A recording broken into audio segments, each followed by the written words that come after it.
안녕하세요. 저는 원래대로라면 지금쯤 한창 신혼생활을 즐기고 있어야 할 30대 여자예요.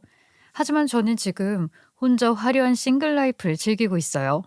사람에게는 좋은 인연도 있는 반면 사실 인연을 맺지 않는 것이 더 나았을 뻔하다.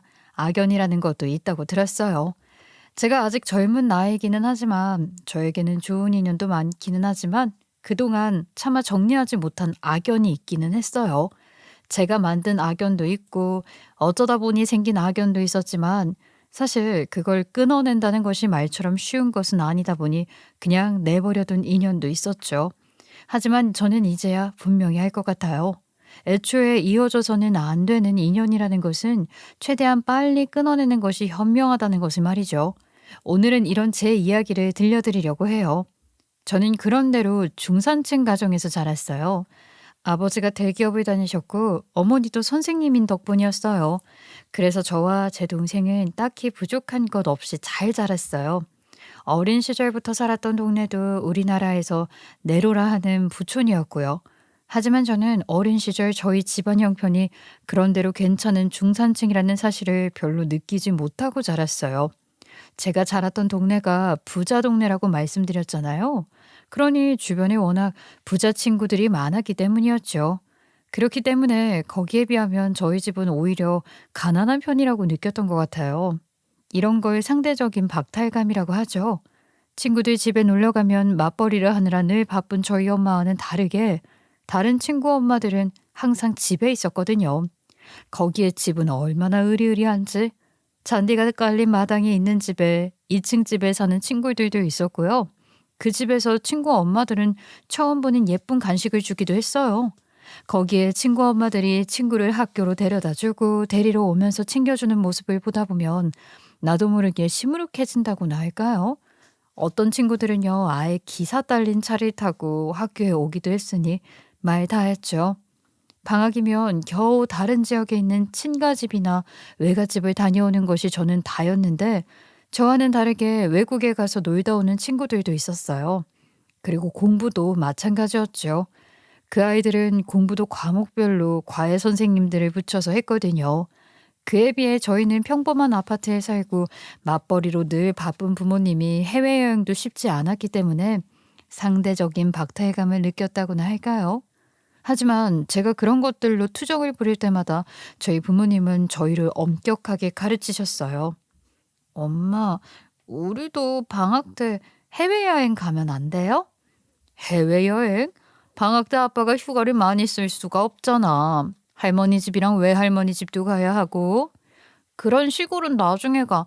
명절에도 가잖아. 우리 반 애들은 전부 다 방학 때 해외여행 간다고. 지수야, 친구들이 간다고 너도 가야 하는 건 아니야. 방학 때 할머니, 외할머니 뵈러 가는 게 얼마나 중요한 일인지 알아? 부모님은 저희에게 절대로 사치를 하거나 허투루 돈을 쓰지 못하게 하셨고, 외면보다는 늘 내면이 중요하다고 가르쳐 주셨죠. 아직 철이 없을 때는 그런 것에 불만을 가졌던 때도 많았어요. 하지만 시간이 점점 지나면서 저 역시 부모님의 뜻을 이해하게 되었죠. 무엇보다 그렇게 돈도 많고 화려한 듯 보이는 친구들이 그닥 행복해 보이지는 않았거든요. 그보다는 늘 화목하고 따뜻한 저희 집이 저는 좋았어요. 그래서 철이 들고부터 저는 열심히 공부하고 성실하게 지냈어요. 다른 친구들이 전과목 과외를 받을 동안 저는 평범하게 학교 수업을 집중하고 평범한 학원을 다니면서도 늘 전교 1등을 놓치지 않았죠. 그래서 제 친구 어머니들은 저를 참 좋아하고 자기 아이와 어울리게 하려고 노력을 하기도 했어요. 고등학교 때 진학하고 나서는 자기 아이들이 과외를 받을 때 무료로 저를 끼워서 조를 차려고 하기도 했다니까요. 엄마는 그런 걸 좋아하지 않아서 거절하기는 했지만 그중에는 저와 초등학교 1학년 때부터 저희 엄마와 친하게 지낸 아줌마가 한 분 있었어요. 아무래도 엄마가 맞벌이라 제가 초등학교에 입학하고 이것저것 자상하게 챙기기 힘들었을 거잖아요. 그런데 그 아줌마가 제가 초등학교 1학년 우리 반 아이의 엄마였는데 반대표를 하면서 엄마에게 학교 소식을 잘 챙겨주었던 모양이었어요. 엄마도 그게 고마워서 그 뒤로 두 분은 계속 연락을 하며 지내기도 하고 주말에는 그 아이와 엄마와 함께 가까운 곳에 놀러를 가기도 했죠. 그리고 저와 그 아이는 계속 중학교, 고등학교까지 같은 학교를 다니고 종종 같은 반이 되기도 했어요. 아무래도 엄마들끼리 친하고 자주 붙어 다니다 보니 남들은 저희를 절친으로 생각했지만 저는 그냥 그랬어요. 그 아이와 저는 성향이 많이 달랐거든요. 야, 나 저거 가지고 놀고 싶어. 네가 좀 가서 가지고 와. 내가 왜? 놀고 싶으면 네가 가서 가지고 와. 너네 집 가난하다며. 가난해서 우리 엄마가 챙겨돈 잡시고 이렇게 비싼 키즈 카페도 같이 와줬잖아. 그니까 네가 가져와. 웃기지 마. 우리 엄마가 돈 내고 들어왔어. 그리고 우리 안 가난해. 거짓말. 니네 집 차 내가 봤다. 국산차 타고 다니는 주제. 니네 엄마 가방도 이상한 거던데 내가 다 봤어. 제가 초등학교에 다닐 때 하루 저희 엄마와 그 친구 엄마와 함께 고급 키즈 카페를 간 적이 있었어요. 고작 초등학교 3학년 때였는데 저런 소리를 하는 걸 보고 저는 오만정이 떨어져 버렸죠. 처음에는 그렇지 않았는데 나이가 들면서 점점 애가 이상해지더라고요. 입고 다니는 것이 얼마나 집이 잘 사는지로 사람을 판단하려고 하고 자기보다 좀 못하다 싶으면 무시하려고 하고 그렇다고 이걸 엄마에게 직접 이야기할 수도 없고 친구 어머니는 저를 예뻐하셨기 때문에 저는 그냥 참고 넘겼어요. 그렇게 그 친구와 저는 남들이 볼 때는 절친이었지만 하지만 사실은 절대로 절친은 아닌 상황으로 그렇게 이어갔죠. 그 친구의 엄마는 가정주부였는데 집 자체가 어마어마한 부자였어요. 그 집 아버지가 의사셨고 그 집 할아버지도 의사였다고 하시더라고요. 대대로 의사 집안인데다가 그 엄마도 원래 부잣집 딸이었다고 했어요. 원래 민서도 사립초등학교를 보내려다가 그만 떨어졌지 뭐예요. 어머, 초등학교에도 떨어지고 그런 게 있어요? 뭐 추첨이 있는 거예요? 아니에요. 아휴, 내가 지수 엄마니까 이야기하는 건데 거기도 입학시험 있어요. 거기서 똑 떨어진 거죠. 초등학생들을 데리고 무슨 시험을. 아유, 말도 안 돼요. 내가 어디 가서 부끄러워서 말도 못하고 그때부터 제가 공부에는 소질이 없는 걸 알았어요. 지수는 저렇게 공부를 잘하니 좋겠어요. 아유, 아직 중학생인데요, 뭘. 나중에 공부에 관심이 생기는 애들도 덜어 있어요. 학교 선생님인 지수 엄마가 그런 소리를 하니까 좀 위로가 되지만 사실 아닌 건 아닌 걸 알아요. 공부 아니라 다른 거라도 잘하면 좋겠는데 걱정이 이만저만이 아니에요. 친구 엄마의 걱정대로 제 친구는 학교를 다니는 내내 공부를 더럽게도 못했어요. 중학교 때까지 온갖 학원이며 과외를 다 했는데도 그냥 못하는 정도가 아니라 진짜 바닥을 길 정도로 못했으니까요. 그 상태로 어쩌지 제가 다니는 좋은 학군 고등학교는 턱걸이로 들어오기는 했지만 그렇다고 뭐 더 나아질 리가 있겠어요? 아예 맡아놓은 꼴찌가 된 상황이라 제가 같은 조가 아니면 고액 과외 선생님을 부를 수도 없었던 상황이었던 거예요. 친구 엄마가 저희 엄마에게 제발 우리 딸 과외 좀 받을 수 있게 해달라고 나만 조에 넣어주면 돈 걱정은 하지 말라고 사정사정을 해서 결국 저는 마지못해 같이 과외를 받게 되었어요. 그때 친구와 제 사이는 이미 애매해진 상황이었어요. 초등학교 고학년 때부터 노란 싹수를 보이더니 중학생 때부터는 아예 같이 노는 친구 무리가 달라졌던 거예요. 친구는 친구들과 놀러 다니면서 외모 꾸미고 남자 만나는데 관심이 많았고 저는 공부만 미친 듯이 했으니까요. 그런 저희의 완전히 달라진 모습에 친구 엄마가 잔소리를 많이 하지 않았겠어요? 거기에 저와 비교도 했을 것이고 말이죠. 친구 엄마는 친구를 제가 다니는 학원도 무조건 따라 보내셨죠. 그리고 저를 볼 때마다 아주 칭찬을 아끼지 않으셨어요. 지수야, 너 이번에도 전교 1등이라면서? 아니, 어쩜 이렇게 참하니? 아, 엄마, 빨리 가. 학원 시작 시간 다 됐어. 지수, 너는 버스 타고 왔어? 너 학원 혼자 다니니? 아, 저는 바로 옆에 독서실 끊어놨어요. 학교 끝나면 미리 와서 공부하다가 학원 가요. 그래야 시간 절약이 될 것 같아서. 어쩜 이렇게 기특할까? 민서야, 너도 좀 보고 배워라. 너도 혼자 와서 독서실에서 공부하다가 학원 가면 되잖아. 무조건 지수하는 대로 다 나를 시킬 셈이야? 아, 빨리 가자고. 알았어, 간다, 가.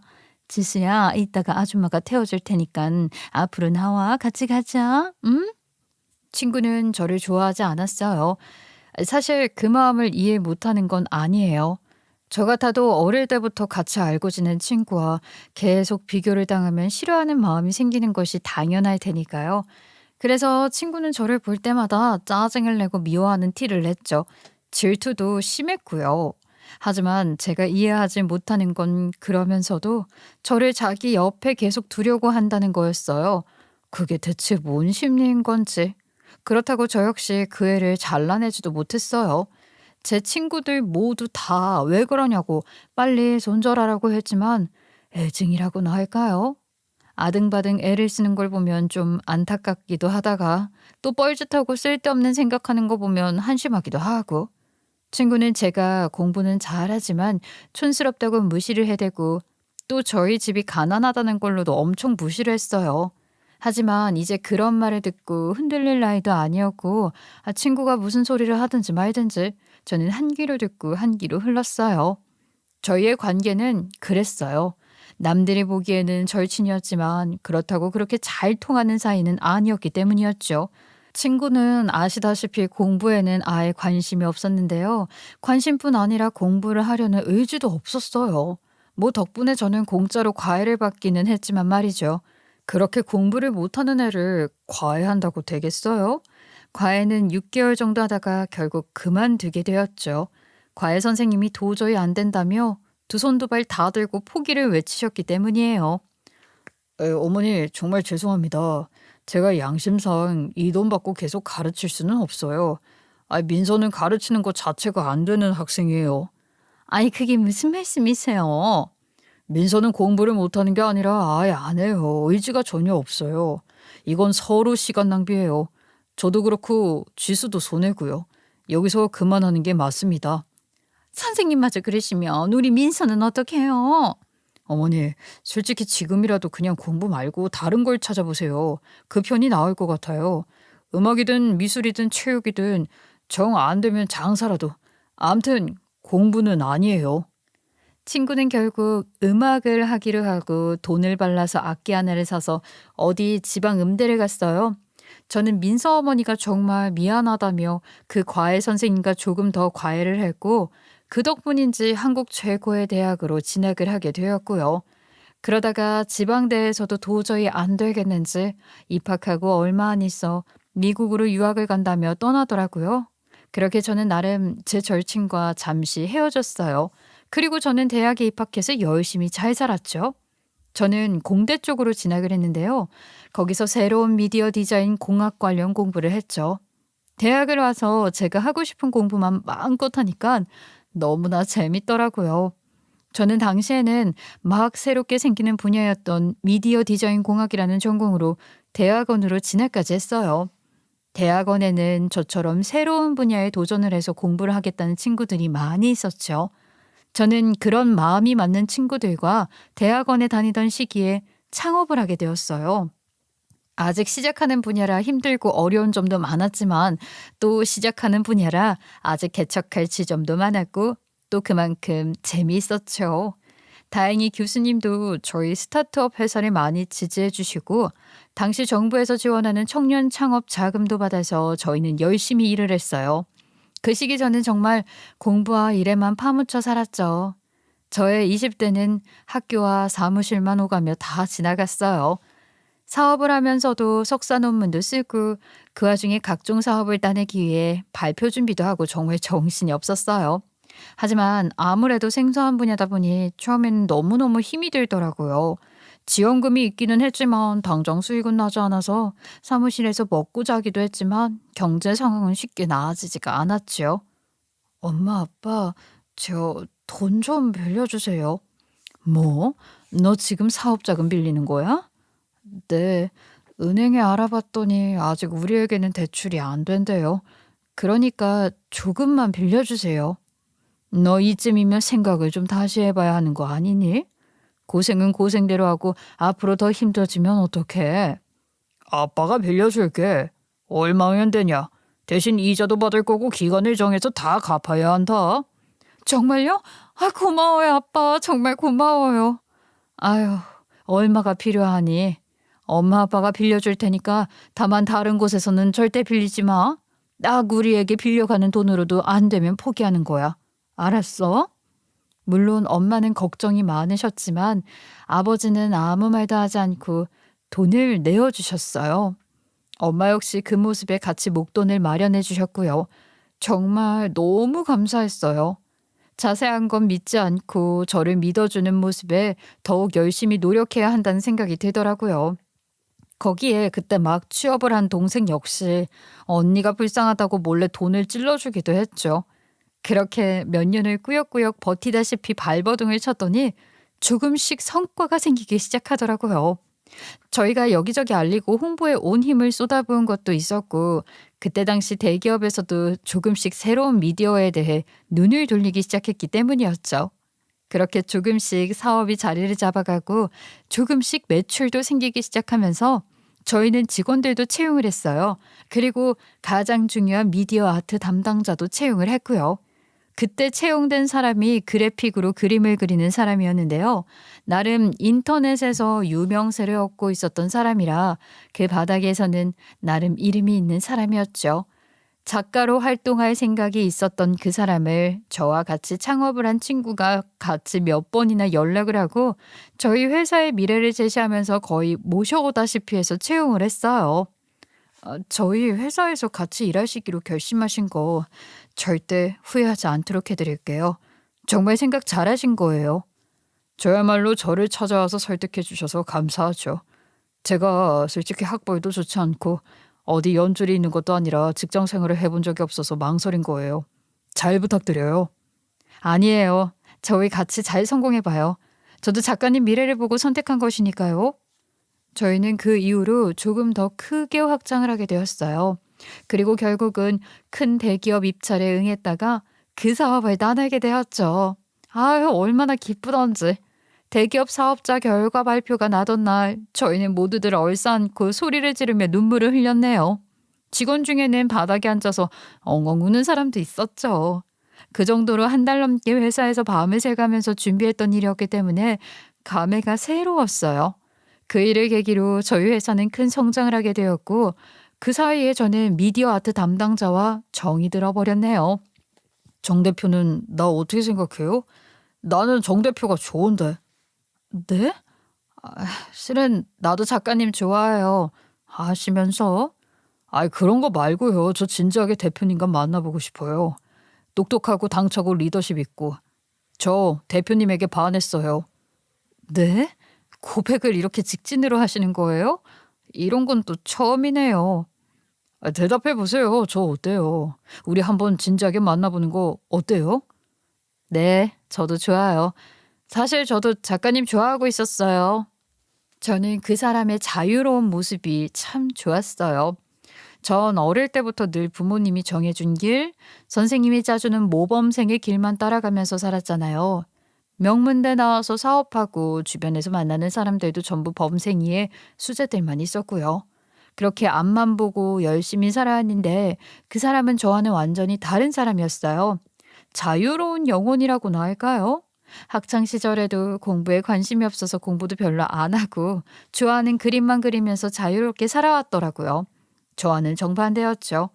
그래서 저는 그 사람이 주는 매력에 흠뻑 빠지게 되었어요. 대학 다닐 때 잠깐 만났던 곳을 제외하고 이렇게 진지하게 만나는 사람이 이 사람이 거의 처음이나 마찬가지였던 터라 정말 불타는 연애를 했죠. 그건 그 사람도 마찬가지였어요. 그 사람 역시 사업을 일으키고 어떤 문제든 척척 해결하는 지적이고 이성적인 모습에 반했던 것이고요. 그렇게 저희는 알콩달콩 연애를 하게 되었네요. 사업은 그 이후로는 점점 잘 되었어요. 규모도 많이 확장되어 사무실도 조금 더 큰 곳으로 옮겼고 직원들도 더 늘어났죠. 그 이후 몇 년간은 정말 바빴어요. 하지만 너무나도 행복했던 시간들이었어요. 제가 젊은 시절에 바쳐서 했던 일도 자리를 잡았고 거기에 행복한 연애까지 했으니 얼마나 좋았겠어요. 수입도 나쁘지 않았고요. 그리고 저는 부모님에게도 빌린 돈을 다 갚았죠. 엄마, 아빠, 자, 여기. 이자도 다 붙여서 돈 다 갚았어요. 여기요. 어머나, 어쩜? 너 정말 대단하다. 그냥 그 돈 날리는 셈 치고 너 경험하는 값으로 치자 싶었는데 이렇게 성공을 다 하고. 이야, 네가 아빠보다 낫다. 아빠는 평생 월급쟁이로 살았는데 딸은 이렇게 사장님까지 되고. 아빠, 월급쟁이가 세상에서 제일로 행복한 거다. 사장이래 봐야 매달 직원들 월급날 다가오면 얼마나 힘든지 알아?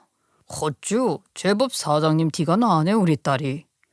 부모님에게 돈도 드리고 여행도 보내드릴 수 있어서 너무 행복하더라고요.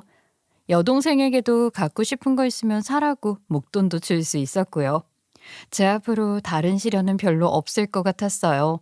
일도 잘 되었고 남자친구와도 행복한 연애를 잘 하고 있었고요.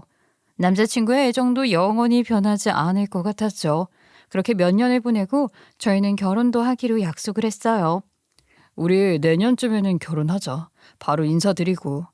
응? 갑자기 왜 서둘러? 전에는 연애 좀만 더 하자며. 나 다음 달부터 회사 파견 가잖아. 그러면 매일 얼굴도 못 보는데 결혼 서둘러야지. 이제 매일 큰 회사로 출근해서 관리해야 하는데 자기 괜찮겠어? 그리고 오히려 우리 결혼하면 그게 더 나을 것 같아. 아무래도 부부가 같은 회사에 있으면 다른 사람들 눈치도 보이고 그러잖아. 그렇긴 하네. 그럼 이제 대기업 소속 직원이시니까 앞으로도 잘 부탁드려요. 남자친구는 저희 회사 파견 직원으로 다음 달부터 대기업 소속으로 출근지를 옮기게 되었어요.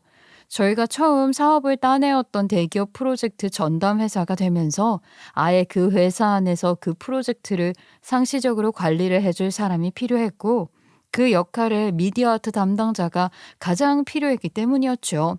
원래는 다른 직원을 교육시켜서 파견을 보내려고 했지만 처음 시작에는 조금 높은 담당자 직급을 보내달라고 대기업에서 요청을 했기 때문에 결국은 남자친구가 가게 되었어요. 그래서 당분간은 매일 얼굴을 보기는 힘들게 된 것이죠. 이미 사귄 기간도 짧지는 않고 저희도 나이가 어린 것도 아니었기 때문에 양가 집안은 서로 저희의 존재를 벌써 알고 계셨어요.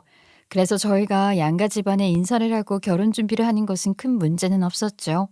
그렇게 결혼 준비를 하는 와중에 저는 오랜만에 친구들이 모인다는 연락을 받았어요. 저 역시 결혼을 앞두고 남친을 한번 인사시킬 생각이었기 때문에 친구들에게 이야기를 하고 남자친구와 함께 갔어요. 친구들 역시 제 남자친구의 존재를 알고 있었기 때문에 별다른 일은 없다고 생각했어요. 하지만 저는 미처 그 자리에 제 절친인 김민서가 나온다는 걸 잊고 있었죠. 그 친구는 박사를 따고 온다고 큰 소리를 치면서 미국으로 떠났지만 그게 잘 됐겠어요? 아무리 비싼 악기를 가지고 있다고 해도 그 어디 못지않게 경쟁이 치열한 곳이 음악계잖아요. 거기에 미국에서 적응을 하고 공부를 하는 것이 어디 보통 일이게요? 거기에 영어라는 언어적인 장벽도 있었고요. 결국 제 친구는 고작 4년 정도로 버티다가 대학도 졸업을 못하고 다시 한국으로 돌아왔어요. 그때가 제가 막 대학원에 들어갔을 때였죠? 친구는 제가 대학원에 간다고 하자 그러더라고요. 너는 좋은 대학 나오면 뭐하니? 결국 취직도 못하고 대학원이나 가면서. 아닌데? 나 공부 더 하고 싶어서 대학원 간 거야. 됐어. 핑계는 무슨. 공부 더 하고 싶어서 대학원 가는 사람이 어딨니? 하긴 너네 집 형편 생각하면 빨리 취직을 해야 할 텐데. 부모님 걱정 많으시겠다. 됐다. 그러는 너는 어쩔래? 미국에 있는 동안 학비며 생활비며 돈 엄청 들었을 텐데 너 학교 졸업도 못한 거잖아. 신경 꺼. 우리 집은 그렇게 대학이나 취직에 신경 쓰지 않거든. 그냥 나 하고 싶은 거 하라고 하셔. 내가 뭐 너랑 같은 줄 아니? 미국에서 돌아온 뒤 친구는 더 삐뚤어졌더라고요.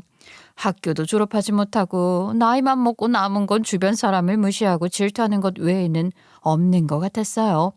그 사이 외모를 화려하게 꾸미고 쇼핑을 하는 기술만 더 늘어났는지 엄청 화려해졌더라고요. 들고 다니는 가방 하나, 구두 하나, 머리끝부터 발끝까지 전부 명품으로 휘감고 아주 도도하게 다녔어요. 하지만 입만 벌리면 가슴 답답해지는 소리만 하는 터라 저는 아예 그 친구와는 거리를 두었죠. 그 이후로 그 친구는 다시 휴학을 했던 지방대로 돌아가 어찌저찌 졸업을 하고 여기저기 레슨을 하러 다니거나 연주회를 하며 산다고 엄청 떠벌렸어요. 뭐 사실 까놓고 보면 그냥 백수였죠. 하지만 그런 주제에 제가 회사를 차리고 허덕이고 있을 때 얼마나 저를 비웃었는지 몰라요. 친구들에게 저러다가 망해서 패가망신하고 거지가 되면 어쩌냐는 말을 했다는 게 제 귀에까지 들어왔을 정도니까요. 근데 저는 그냥 내버려 두었어요. 이제는 더 이상 저와는 별 상관이 없는 사이가 되었다고 생각을 했으니까요. 하지만 그건 저의 착각이었어요. 그 친구와 저의 인연은 그렇게 끝나지 않았거든요. 남자친구를 인사시키기 위해 친구들을 만나던 날, 그 친구는 정말 화려하게 꾸미고 그 자리에 나타났더군요. 여전히 명품을 휘감고 완벽한 화장이며 향수며 지나가며 봐도 한 번 더 돌아볼 정도로 꾸미고 나타난 친구의 모습을 보고 저는 의아했어요. 하지만 뭐 워낙 그런 걸 좋아하는 친구니 그러려니 하고 말았죠. 하지만 전 그땐 몰랐어요. 그날 제 남자친구와 친구의 눈이 서로 반짝이고 있었다는 걸 말이죠. 정말 정신없이 회사 일을 하면서 결혼 준비를 하는데 쉽지만은 않더라고요. 남자친구는 대기업으로 파견을 나가 매일 그곳으로 바로 출근을 했기 때문에 각자 바쁘면 서로 얼굴을 보는 것도 쉽지가 않았죠. 게다가 회사 규모가 커지면서 갑자기 이런저런 일들이 많이 몰려와서 그걸 전부 해내는 것만으로도 힘들었어요. 거기에 결혼 준비를 하려니 정말 미칠 것만 같았죠. 하지만 저를 가장 힘들게 한 것은 남자친구의 태도였어요. 처음 결혼을 하자고 할 때는 제가 너무 바쁘니까 내년이나 내후년에 생각해보자고 하자 절대 안 된다고 난리를 치던 사람이었는데요. 막상 결혼 준비를 하려니까 영 반응이 뜨뜨미지근한 것이었죠. 오늘 같이 가구 보러 가기로 한 거 잊었어? 결혼 준비는 나 혼자만 하는 것 같아. 이해 좀 해줘. 회사가 너무 바빠서 그래. 거참 얼마나 바쁘다고 그런 거야.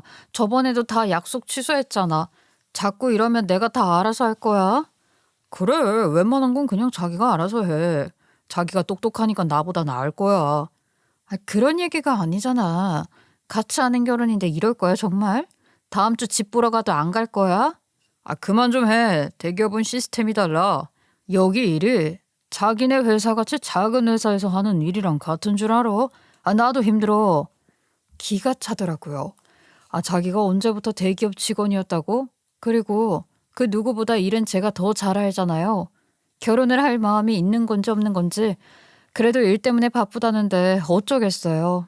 일주일에 한 번 겨우 얼굴을 보는 등 마는 등 막상 만나서도 계속 하품만 찍찍해대면서 지루해하고 집으로만 빨리 가려고 해서 저는 그냥 내버려 두었어요. 그래, 오죽 힘들고 스트레스를 받으면 그럴까 싶어서 말이죠. 하지만 그 이후로도 그 인간의 태도는 나아지기는커녕 점점 더 도가 지나치는 겁니다. 제가 제일로다가 화가 났던 것은 웨딩 사진을 찍을 때였죠.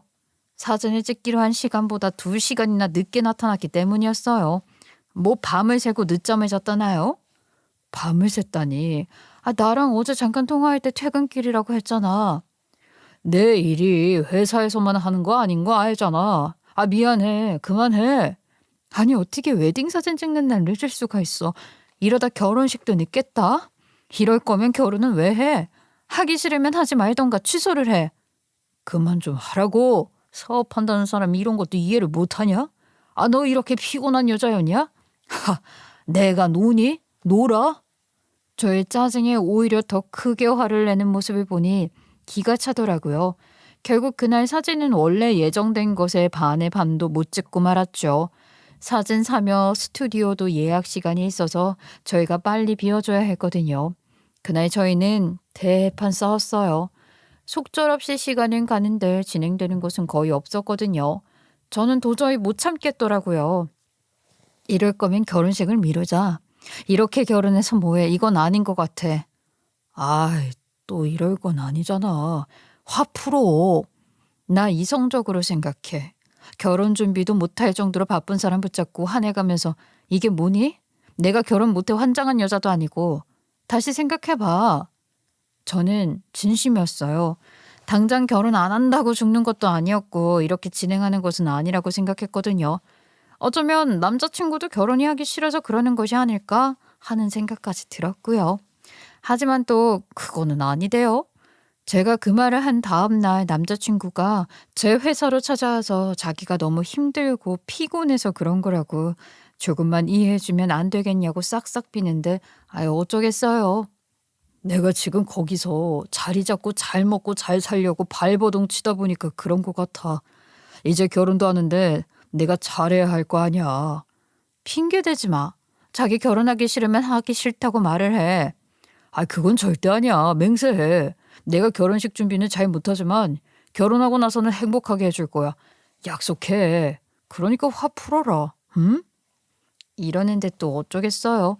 친구나 여동생도 원래 남자들이 그런 거라고 결혼 준비한다고 여기저기 다니면서 쇼핑하고 이런 거 정말 싫어하니 그냥 이해해 주라고 해서 전 그냥 참기로 했죠. 그래서 결국 대충 제가 다 알아서 처리하고 말았어요. 집이며 각종 살림살이며 전부 제가 알아서 했어요. 어차피 집은 제가 그동안 모아놓은 돈으로 얻기로 한 것이라 회사 근처에 있는 아담한 아파트를 제 이름으로 계약을 했고 안에 들어가는 살림도 제가 틈틈이 여동생이랑 엄마랑 함께 다니면서 사서 채웠어요. 남자친구에게는 액수의 절반 정도만 되는 돈만 달라고 해서 받았죠.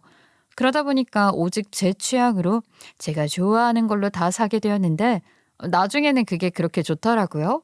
그게 다 지금 생각해 보니까 결국 제가 혼자 살 집이라 그랬던 모양이에요. 그렇게 결혼 날짜가 다가왔어요. 그런데 결혼식이 한 달도 채 안 남았을 때인가? 얼굴 보기도 힘들었던 남자친구가 어느 순간 연락조차 잘 되지 않더라고요. 그래요. 아무리 바쁘고 만나기 힘들어도 매일 통화도 하고 문자를 보내면 늦게라도 답이 꼬박꼬박 왔었거든요. 근데 문자 답은커녕 며칠 동안 아예 통화조차 되지 않았어요. 회사에도 휴가를 냈고요. 강성민 씨 이번 주에 휴가 냈어요. 안 그래도 바쁜데 집안에 급한 일이 있다고 하던데요. 급한 일이요? 무슨 일인지는 이야기하지 않던가요? 그건 모르죠. 개인 사생활을 묻기도 그렇고. 안 그래도 바쁜데 휴가를 갑자기 내서 저희가 대표님한테 연락을 하려고 했어요. 대표님도 모르셨어요? 네. 일단 소속이 그쪽이어서 바쁜 일 있으시면 저희에게 알려주세요. 저희가 처리해드려야죠. 무슨 일인지 남자친구의 부모님에게도 연락을 해봤지만 그 부모님도 아무것도 모르고 계시는 겁니다. 답답한 마음에 남자친구 집에도 찾아가 봤지만 집도 비어 있었어요. 갑자기 사람이 사라진 것 같았죠. 문득 어디 갑자기 사고라도 당한 것이 아닌가? 결혼이 무서워서 도망이라도 간 건가? 저는 발만 동동 구르고 있었어요. 그 시간이 무려 일주일이 넘었죠. 그러는 중인데 갑자기 퇴근길에 누가 제 앞에 쑥 나타나더라고요. 남자친구였어요. 반가운 마음에 손을 잡으려 하는데 남자친구가 제 손을 피하더군요. 그러면서 충격적인 말을 내뱉는 겁니다. 파혼하자. 뭐? 뭐라고? 아니 여태 연락도 없이 지금 찾아와서 지금 그게 뭔 소리야? 기가 막혔어요. 이게 진짜 정신이 나갔나 싶었지만 남자친구의 얼굴은 진지했어요. 결혼하기가 싫어서 그래? 그러면 하지 마. 나중으로 미뤄도 된다고 내가 그랬잖아. 아니, 결혼하기가 싫은 게 아니라 너랑 하는 게 싫은 거야. 우리 헤어져. 너 제정신이야? 이제 우리 결혼 한 달도 안 남았어. 아니, 이제 보름 앞이야. 근데 헤어지자고? 그래, 헤어져. 나 이제 너 같은 애랑 못 만나. 아니, 안 만날 거야. 너 딴 여자 생겼니? 이야, 눈치는 빠르네. 대기업 취직했으니까 의사 집안이랑 손자리 잡았다. 주제 파악 좀 하면서 살자 이년아. 솔직히 슬프거나 하지는 않았어요. 충격이기는 했지만 뭔가 알 수 없는 쎄한 느낌이 들더라고요. 그래서 제가 물었죠. 의사 집안이라니 그건 또 뭔 개소리야. 너도 잘 알 거야. 자, 이 사람 알지? 나 이 사람이랑 손보고 인사 가기로 했어. 선을 본다고? 이 와중에? 너 지금 결혼 준비 중이라는 건 잊었니 진짜? 그러니까 그만하자고. 결혼이고 뭐고 너랑도 그만 만날 거라고. 자 봐봐. 나 이 사람이랑 결혼할 거야. 이러면서 사진을 보여주는데 기가 차서 그 선짜리라는 여자는 바로 제 절친이랍시고 행세하던 친구년이었어요. 핸드폰으로 그 인간이 보여준 사진에는 이미 둘이 얼굴을 딱 붙이고 환하게 웃고 있더라고요. 선짜리? 웃기는 헛소리였죠. 이미 그 둘은 언제부터인지 붙어먹고 다녔던 것이 분명했어요. 온몸이 부들부들 떨렸지만 저는 이를 악물었죠. 그리고 웃으면서 대답을 했어요. 그래, 좋아. 너 후회 안 하지? 후회? 야, 꺼져라. 너랑 시간 낭비한 것이 더 후회가 돼. 아, 그러셔? 너네 언제부터였니? 언제부터 둘이 바람 피웠어? 네가 그건 알아서 뭐하게. 그 사람은 너랑은 전혀 달라. 맨날 사람 무시하는 너랑은 달리 얼마나 나를 위해 주는 줄 알아? 그러니까 포기해. 그럼 결혼식장이랑 신혼여행 다 취소해야 하니까 너 위약금이나 지금 당장 내놔. 네가 파혼한 거니까 그건 네가 물어야지. 이야, 이 와중에 돈에 집착하는 거 봐라. 천박하기는. 결국 돈이었냐? 얼마야? 내 당장 줄게. 그 인간은 저를 비웃으며 그 자리에서 금액을 전부 이체해 주더군요. 전 돈을 받고 그 인간을 보며 웃어줬어요. 그리고 미련 없이 자리를 떠났죠. 그날 밤 저는 오히려 속이 홀가분하더라고요. 하지만요, 따질 건 또 따져야죠. 전 그 절친이라 불리던 년에게 전화를 걸었어요. 전화를 받자마자 그녀는 이러더라고요. 어머, 성민 씨에게 이야기 들었니? 너 잘 정리했지? 전에 보니 많이 하던데 무슨 소리야? 니들 벌써 만나는 거 아니야? 눈치는 빨라 하여간. 맞아, 우리 만나는데 우리 부모님이 연애는 안 할 것 같아서 선 본다고 뻥치고 그 사람 데려갈 거야. 니네 부모님은 그 사람이 어떤 사람인 줄은 아시니? 장래 총만 받는 대기업 직원이라고 했다. 왜? 질투나니? 너는 사업하고 잘 나가고 나는 공부도 못하고 빌빌대야 하는데 그런 남자 만나 결혼해서? 그거였어? 너 고작 질투 때문에 남의 남자 뺏어간 거였니? 기가 막혀서. 어쩌니 그 사람이 내가 더 좋다고 하는 걸. 야, 금방 넘어오더라. 뭐하고 말고 할 것도 없었어. 너에겐 미안하게 생각해. 아니야, 됐어. 그런 남자 데려가줘서 오히려 고맙지. 어디 한번 잘 살아보고 다시는 보지 말자. 어디 가서 너 내 친구라고 하면 혼날 줄 알아, 이 미친년아. 저는 전화를 끊었어요. 친구라는 년은 결국 질투에 눈이 멀어서 일을 벌인 것 같더라고요. 그렇다고 친구가 결혼할 남자를 꼬시는 년이나 거기에 넘어가는 놈이나 아주 끼리끼리 잘 만난 것 같더라고요. 전 바로 다음 날 저의 전 예비 남편이 근무하는 회사로 직접 찾아갔습니다. 아, 다시 정정하자면 저의 주 거래처로 외근을 나간 거였죠.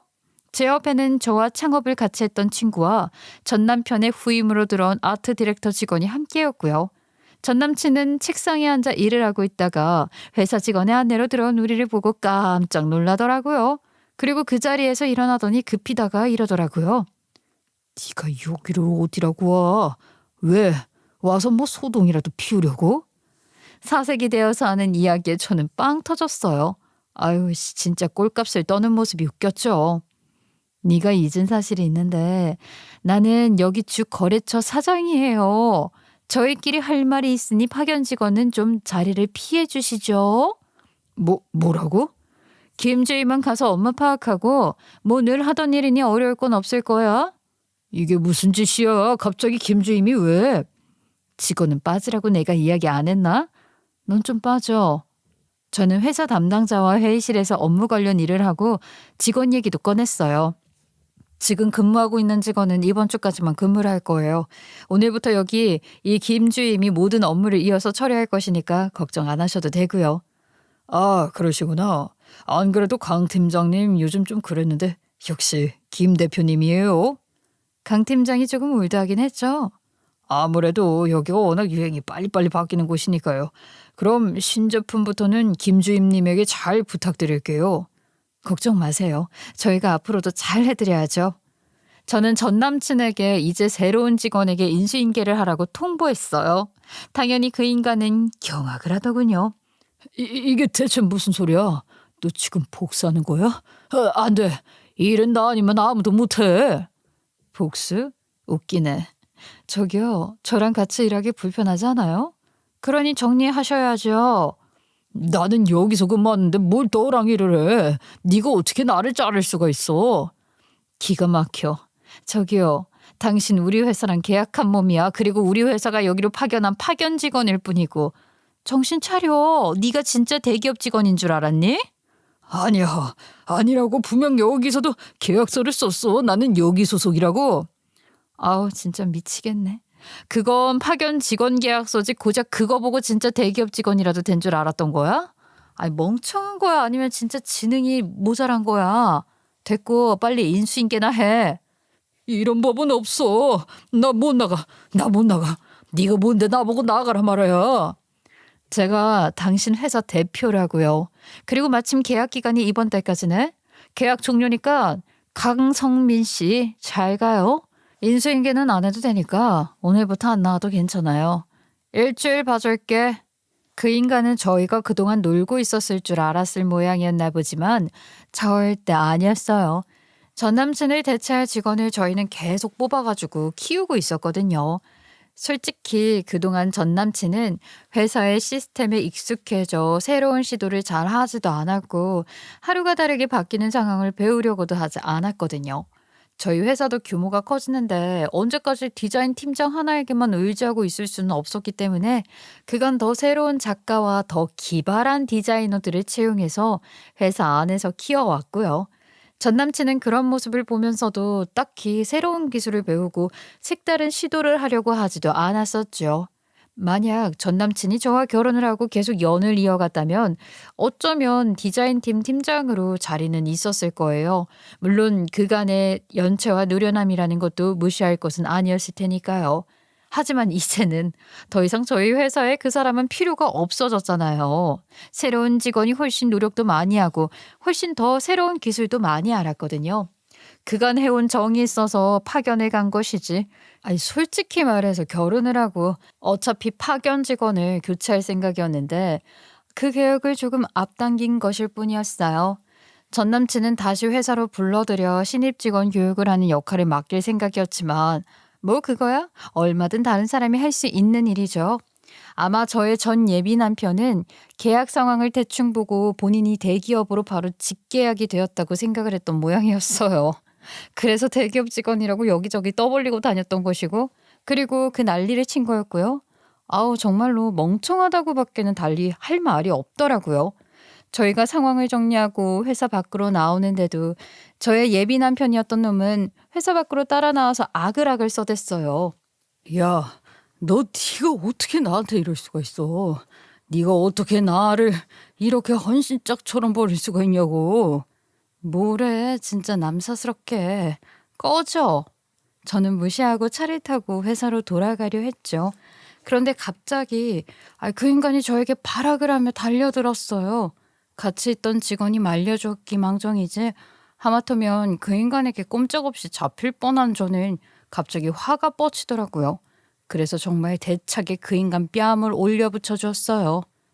너도 나를 아무렇지 않게 버렸는데 나는 왜 안 돼? 너는 되고 나는 안 되는 이유가 뭔데? 뭐라고? 그리고 버리는 게 아니고 그냥 계약 종료야.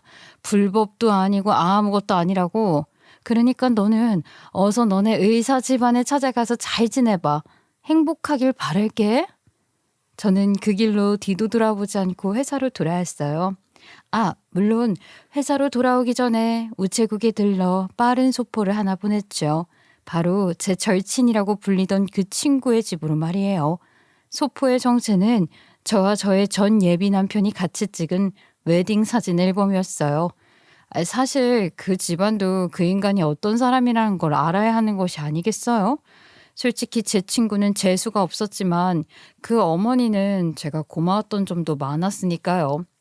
저는 제 솔직한 마음을 적은 편지도 소포에 함께 넣었어요. 그리고 그런 소포를 보냈다는 사실을 엄마에게도 이야기했죠. 이 모든 일들을 다 해서 말이에요. 저의 엄마와 아버지도 적잖은 충격을 받으셨어요. 하지만 곧 저를 위로해 주셨어요. 사실 이혼보다는 파혼이 나은 거잖아요. 저희 부모님은 늘 저의 선택을 존중해 주셨기 때문에 이번에도 저의 선택과 결정을 지지해 주셨죠. 당연히 앨범을 받고 친구네 집은 난리가 났다고 해요. 딸이 결혼을 한다고 데리고 온 남자가 저와 떡하니 웨딩 사진까지 찍은 남자였으니 아, 그걸 누가 괜찮다 하겠어요. 거기에 그 부모님 역시 제가 조만간에 결혼을 한다고 곧 청첩장을 보낼 테니 오라는 이야기까지 들으신 마당이었거든요. 소포가 도착한 저녁, 이번에는 친구가 저에게 전화를 했더라고요. 엉엉 울면서 말이죠. 나 임신했는데 우리 엄마 아빠가 절대 결혼 못한대. 절대 안 된대. 너 어떡할 거야? 어머, 임신? 니들 짧은 시간 안에 참 많은 일도 했나 보다. 그러니까 바빴겠네. 내 인생 책임져. 아빠가 당장 집에서 나가라고 카드도 다 뺏었어. 나 이제 어떡해? 누가 그 남자랑 만나라고 협박했니? 너 어쩔 수 없이 만났어? 웃기지 마. 행복하고 내가 버린 똥차 잘 갖고 가고. 저는 밝게 웃어주면서 전화를 끊었어요. 그 둘이 행복하게 잘 살았으면 좋겠다는 제 진심은 진심이었어요. 끼리끼리 만났으니 이제 다른 사람들 골치 아프게 안 하고 둘이 행복하게 잘 살면 모두에게 좋은 일 아니겠어요? 저는 그렇게 내 인생을 지긋지긋하게 따라다니던 내 절친과 예비 남편을 정리해버렸죠. 저는 원래 결혼하고 신혼집으로 살려고 했던 집으로 혼자 이사를 했어요. 제가 열심히 일해서 번 돈으로 저 혼자 발품 팔아가며 힘들게 구한 집이다 보니 거기서 들어가 살면서 새로운 인생을 시작하고 싶더라고요. 어차피 인테리어며 가구며 가전이며 전부 제 취향으로 저 혼자 꾸미다시피 했으니 오히려 혼자 살기 딱 좋았죠. 집은 회사에도 가까워서 그간 출퇴근을 하며 시간을 낭비하는 것도 줄어서 더 좋았어요. 사업은 그 이후로 더 잘 되었고요. 대기업 파견 직원을 바꾼 것이 신의 한 수라고 할까요? 사실 저희가 이 분야를 가장 먼저 시작한 회사이다 보니까 기술력은 있었지만 약간 고리타분하다는 느낌을 준다는 평도 종종 있었거든요. 하지만 이번에 새로 뽑은 젊은 직원은 외국 유학 경험도 있고 전 남친보다 훨씬 더 감각적이고 새로운 기술을 받아들이고 흡수하는 속도도 빨랐어요. 오히려 그 속도를 회사가 못 따라갈 정도였죠. 이번에 새로 파견 직원이 너무 일을 잘해요. 이번 작업 처음 볼 때는 너무 과감한가 싶었는데 그렇게 인기가 좋을 줄 몰랐어요. 그쵸? 김주임이 외국 경험도 있어서 감각이 남다른 것 같아요. 아, 이번에 새로운 기술이 나와서 그걸 적용해서 한 작업이라는데 좀 보세요. 진짜 여기는 너무 변화 속도가 빨라서 제가 못 따라갈 것 같아요. 그냥 믿고 갈게요. 대표님의 감각이면 저희는 믿을게요. 아, 너무 감사해요. 이렇게 믿어주시니까 결과가 좋은 것 같아요. 이번에 미국 쪽이랑도 계약하셨다면서요? 아유, 앞으로 잘 되셨다고 저희 회사 버리시면 안 됩니다. 네? 당연히 대기업 거래처의 반응도 훨씬 좋았어요. 새로운 디자인이나 새로운 결과물들이 이전보다 훨씬 더 큰 폭발적 반응을 끌어냈으니까요. 그 성과를 바탕으로 저희 회사는 다른 회사는 물론 외국계 기업과도 계약을 맺었어요. 회사 성장 속도가 빨라서 사무실도 더 큰 곳으로 옮기고 직원도 더 많이 채용하게 되었죠. 물론 지금 너무나도 빠르게 변화하는 사업 상황에 대처하는 것이 매번 쉽지는 않아요. 겉보기에는 잘 돌아가는 것 같아도 어찌 보면 매일매일이 고비의 연속이고 매달 새로운 걸 배워야 하고 익혀야 하는 것들이 쌓여서 정말 죽을 것 같다는 말을 달고 살기도 하고요. 하지만 그래도 재미있어요. 저는 일이 재밌고 남들이 잘 모르고 어려워하는 분야를 개척해서 힘든 일을 해내고 나면 그게 그렇게 행복하고 성취감이 좋을 수가 없더라고요. 저는 그렇게 오늘도 열심히 또 열심히 일을 하면서 사는 중이에요. 아, 그리고요, 제 절친은 결국 집에서 쫓겨났다고 했어요. 친구의 아버지가 극대노하셔서 꼴도 보기 싫다고 하셨나 봐요. 집으로 찾아온 제 전남친은 저의 절친의 아버지에게 멱살이 잡히고 주먹이 날아가고 난리도 아니었다더군요. 이번에는 절친의 엄마도 너무 실망을 하고 화가 나서 집에 쫓겨나가는 걸 보고도 그냥 두셨대요. 거기에 모든 금전적인 지원도 다 끊어버리셨다고 하더군요. 그렇게 그들은 집에서 쫓겨나서 뭐 어쩔 수 없이 결혼을 했어요. 당장 배가 불러오니까 얼른 서둘러 식을 올리고 제 전남친의 부모님이 어렵게 작은 원룸 하나를 얻어줘서 거기서 힘들게 사는 중이고요. 그들은 제 전남친 동네에 작은 웨딩홀에서 결혼식을 올린 모양이지만 그 결혼식에 간 제 친구들은 아무도 없어요. 어차피 그 친구의 친구들도 이 동네에서 어렸을 때부터 같이 자란 사이이고 제 이야기를 다 아는 터라 동네 친구들이 전부 다 욕을 하면서 외면한 거였죠. 어차피 그 애는 그 외에는 친구도 없었어요. 결혼식장은 썰렁하기 그지없었다고 전해들었어요. 전 남친과 오래 일을 했던 다른 동료가 도저히 외면할 수가 없어서 참석만 했는데 정말 가관이었다고 해준 이야기가 거쳐거쳐 제 귀에 들어왔거든요.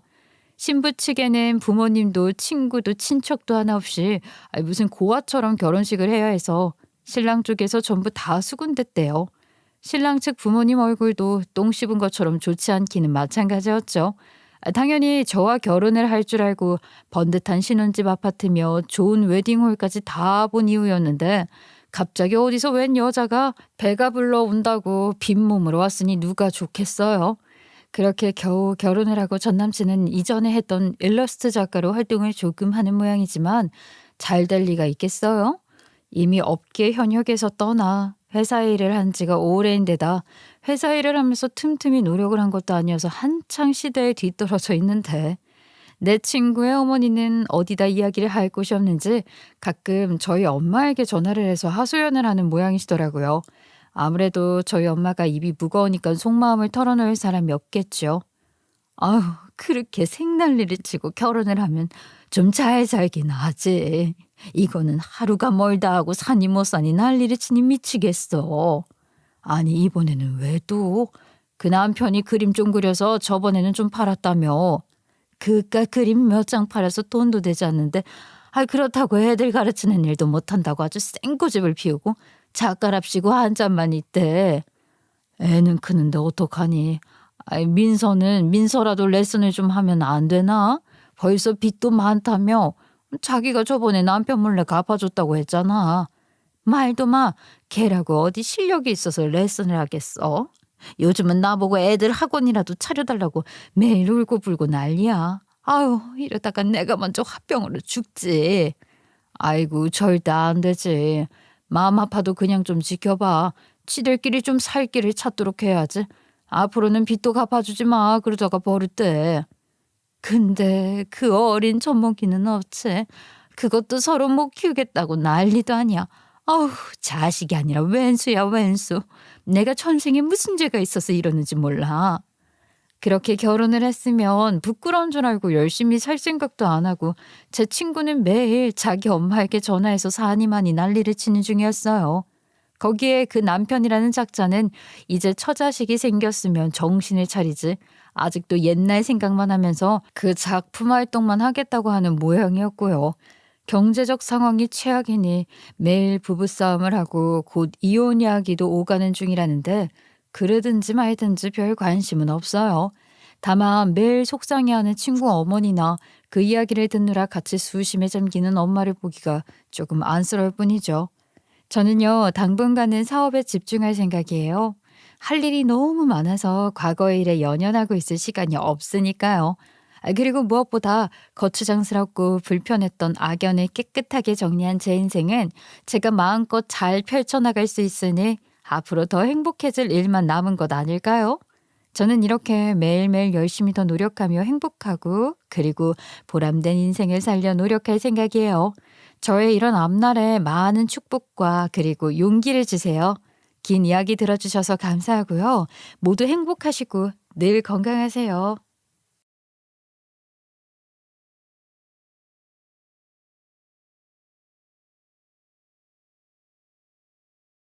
안녕하세요, 구독자 여러분. 저는 이제 40대 초반이 된 결혼 10년 차 주부입니다.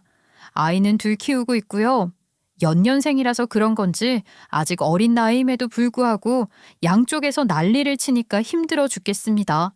아직 어린 아이들을 겨우겨우 재워놓고 사연을 쓰려고 컴퓨터를 켜긴 했는데 어디서부터 무슨 이야기를 써야 할지 막막합니다. 제가 하고 싶은 이야기가 너무 많아서 말이에요.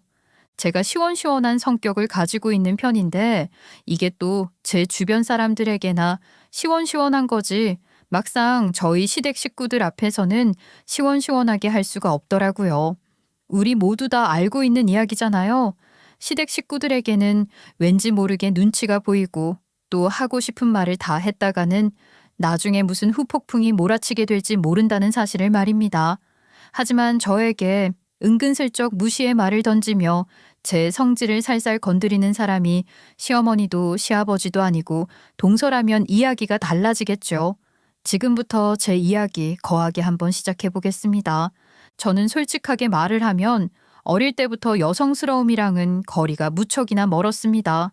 남들이 치마 입고 샤랄라하게 공주놀이를 할 때 저는 장난감 총을 들고 총싸움을 하는 걸 더욱 더 즐거워했었던 아이였거든요. 다른 친구들이 긴 머리 찰랑이면서 머리핀 예쁜 거 꽂겠다고 아침마다 고를 때 저는 오늘은 어떤 장난을 쳐서 애들을 골려줄까 고민하는 개구쟁이였어요. 이야기만 들어도 엄청나게 말괄량이에 장난을 좋아하는 사내대장부 같겠지만 저는 우리 엄마가 금이야 오기야 공주놀이 시키고 싶어 했던 여자아이였습니다. 저는 긴 머리가 너무너무 싫었어요. 장난을 치다가도 걸리적거리고 또 남자애들이 머리를 잡아당기는 장난을 할 때 거추장스럽고 억울했거든요. 지들은 머리가 짧아서 잘 잡히지도 않는데 저는 머리가 길어서 잡히기가 쉬웠으니까요. 그래서 제가 무슨 짓까지 한 줄 아십니까? 엄마가 낮잠을 자는 틈에 가위로 머리카락을 확 잘라버렸습니다. 자다 일어난 엄마는 방바닥에 떨어져 있는 머리카락 더미를 보고 기절하시는 줄 알았대요. 제가 앞에서 잠깐 말을 하긴 했지만 저희 아이들이 장난기가 많아서 양쪽에서 난리를 치는 게 힘들다고 했었잖아요. 예, 저 닮았습니다. 저를 쏙 빼닮았다고 우리 친정엄마가 매번 그대로 당해봐야 한다고 깔깔거리면서 웃으실 정도예요. 아무튼 저는 그 뒤로 짧은 머리를 고수했습니다. 여자아이임을 포기하지 못했던 저희 엄마는 단발머리로 잘라두었지만 그마저도 거추장스러웠던 저는 당당하게 미용실에 찾아가 짧게 잘라달라고 부탁을 드렸죠. 그게 제 나이 9살 때였습니다. 저희 친정엄마는 그제서야 저를 공주로 키우겠다는 마음을 접으셨다고 했습니다. 인형을 가지고 노는 것보단 뛰어노는 걸 좋아했던 저를 보면서 어쩌다가 저런 망나니를 낳았을까 탄식을 금치 못했다고 하셨어요. 당연히 저는 공부에 관심이 전혀 없었습니다. 책을 보고 있으면 졸렸어요. 하루 일과를 끝내고 집에 돌아와 저녁밥을 먹으며 만화 영화를 보다가 엄마가 제발 책 한 권만 읽어라 하고 잔소리를 하시면 그제서야 동화책을 들어서 읽는 척을 하다가 무수한 글자들을 보며 스르륵 잠이 들었습니다. 하루 종일 에너지를 쏟아부었기 때문에 저녁 9시가 되기 전에 저는 잠이 들었어요. 저희 부모님께서는 그거 하나는 편안했다고 하셨습니다. 제가 잠투정이 있었던 것도 아니었고 혼자 알아서 잠도 잘 들고 잠이 들면 누가 업어가도 모를 정도로 깊이 잠이 들었대요. 엄마는 가끔 어린 시절의 이야기를 하시면서 저에게 그 시절이 좋았다고 하셨습니다. 그런데 그 시절이 좋았던 이유는 또 있었어요. 그때는 저희 아버지의 사업이 잘 되고 있으셨거든요. 저희 집은 돈 걱정을 별로 해본 적이 없었습니다. 제 기억상으로는 그랬어요. 왜냐하면 제가 어릴 때 가지고 싶은 새로운 장난감이 나왔을 때 엄마는 안 된다고 하셔도 아빠는 단 한 번도 그냥 넘어가신 적이 없었거든요. 우리 딸이 가지고 싶다는데 이런 거 하나 못 해줄 이유가 있겠냐며 매번 제가 가지고 싶은 걸 사주셨어요. 물론 엄마는 불만이 많으셨죠. 인형도 아니고 총이나 로보트, 무기 장난감을 그렇게 사모았으니까요. 아무리 봐도 똑같이 생겼는데 다른 기능이 뭐가 있냐면서 이런 걸 계속 사모으는 거야말로 사치라고 말을 하셨죠. 그 장난감이 몇십만 원도 아니고 끽해봐야 5천 원, 만 원이었는데 사치일 것까지야 있겠습니까? 엄마 마음에 들지 않는 물건이었으니까 엄마 입장에서는 사치로 느껴졌을지도 모르죠. 집에 정말 장난감이 얼마나 많았는지 서랍장 가득하게 장난감 종이 줄줄이 쌓여 있는데 내가 이거를 다 어떻게 치우나 싶었다니까. 내가 오죽하면 말이야 총 기종들까지 다 외우고 다녔어. 제가 뭐 엄마 K 모시기 줘봐 하면은 가져다 주고 하느라. 진짜 이효진이 대단하다. 근데 언니 콩 심은 데 콩 나고 팥 심은 데 팥 나는 거 알지? 아유 언니도 어릴 때 어마어마하게 사고치고 다녔다며. 내가 뭘? 얘 나는 그래봐야 부엌에 가서 참기름 얻고 밀가루 쏟고 그런 게 전부였다. 우리 엄마가 그거 치운다고 고생한 생각은 안 하고 언니 똑 닮은 자식 본 걸 가지고 왜 그래? 네, 저 역시 유전이었습니다. 엄마는 민망해 하셨지만 저는 제 편을 들어주신 이모한테 진심으로 감사했죠. 우리 이모는요, 화가였어요. 그림을 정말로 잘 그리셨어요. 어릴 때는 이모의 전시회를 구경 갔던 기억이 나기도 합니다. 저는 이모가 집에 놀러 오는 날이 정말 행복하고 즐거웠습니다. 이모는 제가 그려달라는 그림을 척척 그려주셨거든요. 어릴 때는 끽해봐야 그려달라고 하는 것들이 강아지, 고양이, 토끼가 전부였지만 나이를 한 살 한 살 더 먹으니까 이모한테 로봇도 그려달라고 하고 만화 주인공을 그려달라고 부탁을 드리기도 했습니다. 이모는 항상 화구통이라고 하죠. 미술용품이 들어있는 동그란 통을 어깨에 메고 다니셨습니다. 그 통은 약간 만능통인 것 같았어요. 붓이 수도 없이 쏟아졌고 물감들도 많이 들어있었어요. 이모는 저를 붙잡고 그림을 그리는 법을 알려주시기도 했었습니다. 효진아, 붓은 이렇게 잡는 거야. 그래야 붓끝이 살아있어서 섬세한 터치를 할 수 있거든. 여기 보이면 밑그림이 다 드러나잖아. 이럴 땐 지우개로 살살 지워주는 게 좋아. 이모, 너무 어렵다. 이모는 어쩜 그렇게 그림을 잘 그릴 수가 있어? 이모가 그림 그리는 거 보면 정말 신기해. 효진이도 우리 집안에 피가 흐르고 있으면 예술 쪽에 재능이 있을 텐데. 뭐 해보고 싶은 게 있으면 쭉 연습해보는 버릇을 길러보는 게 어때? 애한테 헛바람 넣지 말아라. 그림이라는 건 재능도 있어야 하는 법이야. 예술 쪽 재능은 무슨. 쟤는 글자 읽는 것도 힘들어하는데. 하긴 언니도 손재주는 진짜 없긴 했는데 그래도 효진이가 나를 닮았을지 어떻게 알아? 이모는 저에게 뭐든지 꾸준히 해보는 게 좋은 거라고 했지만 정말 아쉽게도 저는 엄마를 닮았지 이모를 닮지는 않았던 것 같아요. 소질이 없어도 너무 없었거든요. 강아지를 그려도 돼지 같았고 고양이를 그려도 돼지 같았어요. 근데 돼지를 그리면 돼지 안 같았어요. 저는 뭘 해야 할까 고민이 많았습니다. 중학교에 올라가서부터는 엄마가 슬슬 공부에 욕심을 내기 시작하셨어요. 물론 공부에도 소질은 전혀 없었지만 엄마의 말씀은 일리가 있었습니다. 뭐든지 하고 싶은 일이 생겼을 때 성적이 뒷받침되어 주어야 하는 법이라고 하셨거든요. 어느 날 갑자기 의사가 되고 싶다거나 교사가 되고 싶다거나 하는 꿈을 꿀 수 있지 않겠냐며 미리미리 성적 관리를 해야 한다고 하셨습니다. 하지만 저는요, 공부에도 정말 소질이 없었어요. 잘 하고 싶었는데 잘 안 되었다니까요. 여러분, 공부라는 것도 어느 정도 재능이 있어야 가능한 일이더라고요. 1 더하기 1이라는 것은 알겠는데 갑자기 루트가 나오고 소인수분해가 나오고 하니까 머리가 터지는 거죠. 방정식에서 x의 값을 구하라는데 뭘 좀 주고 구하라고 하던가요. 그래프 하나 띡 그려놓고 뭘 구하라는 겁니까? 저는 수학이 진심으로 싫었습니다. 수학만 싫었냐고요? 그럴 리가 있겠습니까? 앞으로 글로벌한 시대가 열릴 거라면서 영어 공부는 필수라고 하는데 꼬부랑 글씨만 봐도 머리가 터질 것 같았습니다. 한글도 똑바로 못 읽어서 청산별곡이니 용비어청하니 알아듣지도 못하겠는데 ABCD를 외우라고 하는데 이해가 안 되더라고요. 어휘력이 딸리는 건지 영어는 어순이 다르다고 하는데 왜 그런 언어를 만들어서 사람 골머리를 썩게 하는 건지 차라리 글로벌하게 한글을 해외로 진출시키는 것이 훨씬 더 나은 선택 아니겠습니까? 저는 정말 운동을 하고 싶다는 생각을 했습니다. 공부를 안 해도 되는 것들 중에 제일 할 만하다 싶은 게 운동이었거든요. 저는 키도 작고 몸도 마른 편이라 사실 운동과는 어울리는 체형이 아니긴 했었습니다. 유도나 태권도 같은 것을 해보려고 했는데 그것도 몸집이 어느 정도는 받쳐줘야지만 가능한 일이더라고요. 운동을 하고 싶다고 그렇게 울부짖었지만 사회체육을 전공하는 아이들이 다니는 체육센터 학원에 가봤더니만 시작부터 주눅이 팍팍 들더라고요.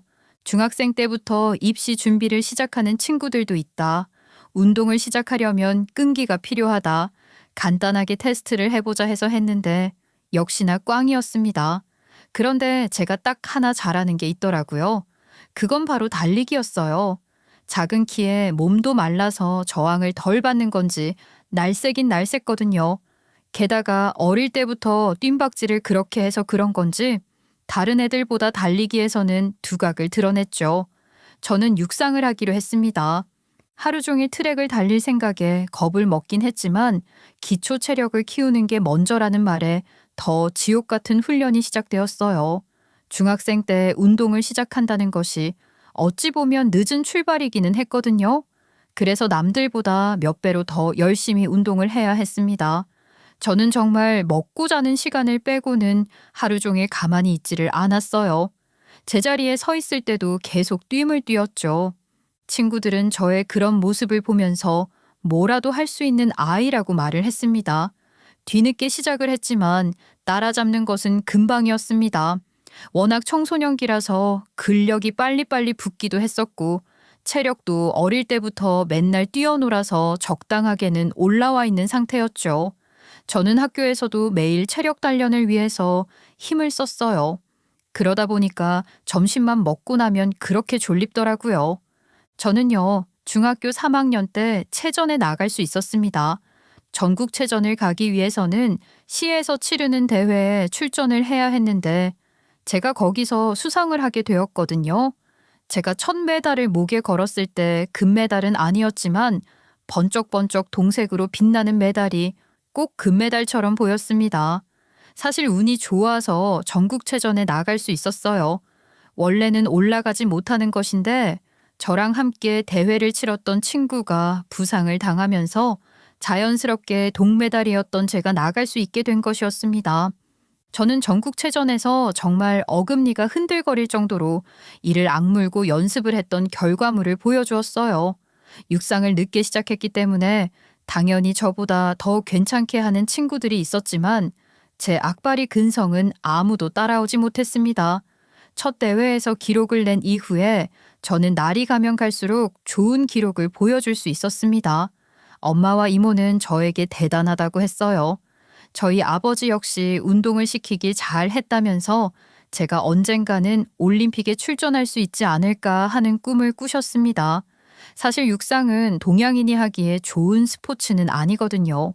올림픽이라는 무대를 살면서 단 한 번도 밟지 못할 수도 있겠지만 그래도 원래 꿈은 크게 가지는 법 아니겠습니까? 그렇게 열심히 운동을 하던 저에게 시련이라는 것이 닥치게 되었으니 그것은 성장통도 이겨낸 저를 좌절하게 만드는 것이었습니다. 바로 저희 집안의 실패였죠. 이게 무슨 소리냐고요? 저희 아버지께서 사업을 완전히 말아드셨다는 소리입니다. 처음 아버지 회사에 대한 부도 소식을 들었을 때까지만 해도 별 생각이 없었습니다. 아버지 사업이 망했구나. 그럼 앞으로 어떻게 하지? 모르겠다. 엄마랑 아빠가 알아서 잘 해주시겠지. 나는 운동만 열심히 해야겠다 했어요. 속마음은 그랬죠. 고등학교 2학년짜리 애가 뭘 알았겠습니까? 게다가 성적이 쑥쑥 늘고 있는 마당에 저에게 잡생각을 할 시간이라는 건 존재하지 않았습니다. 그럴 시간에 동네 한 바퀴를 더 뛰고 오는 게 저에게는 도움이 되는 일이었으니까요. 하지만 사태의 심각성을 느끼게 된 것은 얼마 지나지 않아서였습니다. 집안에 빨간색 딱지가 붙기 시작했기 때문입니다. 거짓말 안 치고 사람들 매정하더라고요. 제가 아끼던 어린 시절의 장난감에도 하나하나 빨간 딱지를 붙였고 제 장롱, 제 옷, 제 책상 뭐 하나 남김없이 전부 빨간 딱지를 붙였습니다. 학교에 갔다가 학원 가기 전에 집에 잠시 들렀는데 엄마가 사정사정을 하는 소리가 들리는 겁니다. 다른 건 다 붙이셔도 되는데 그 신발 하나만 남겨주세요. 그거 저희 딸이 육상할 때 신어야 하는 신발입니다. 제발 부탁드릴게요. 다른 건 다 가져가셔도 돼요. 그 신발 하나만 남겨주시면 안 될까요? 그거 얼마 하지도 않는 신발이잖아요. 새로 사줄 돈이 없어서 그래요. 부탁드릴게요.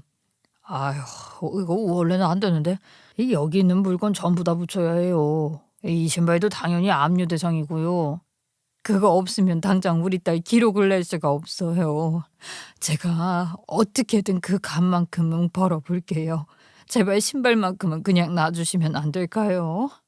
현관문 앞에서 엄마의 애처로운 목소리가 들리는데 정말 숨도 쉬지 못하겠더라고요. 집에 붙은 빨간 딱지들을 보면서 다 빼앗기는 건가 하는 철없는 생각을 했었는데 우리 엄마는 제가 육상할 때 신어야 하는 그 신발 하나만 남겨달라고 그렇게 애원을 하고 있었으니 순간 제가 큰 불효를 저지르고 있다는 생각이 들더라고요. 저는 집에 들어가 집행을 하러 온 사람들께 무릎을 꿇고 빌었습니다. 엄마는 그런 저를 보면서 깜짝 놀라 당장 일어나라고 했지만 저는 그 말을 듣지 않았습니다.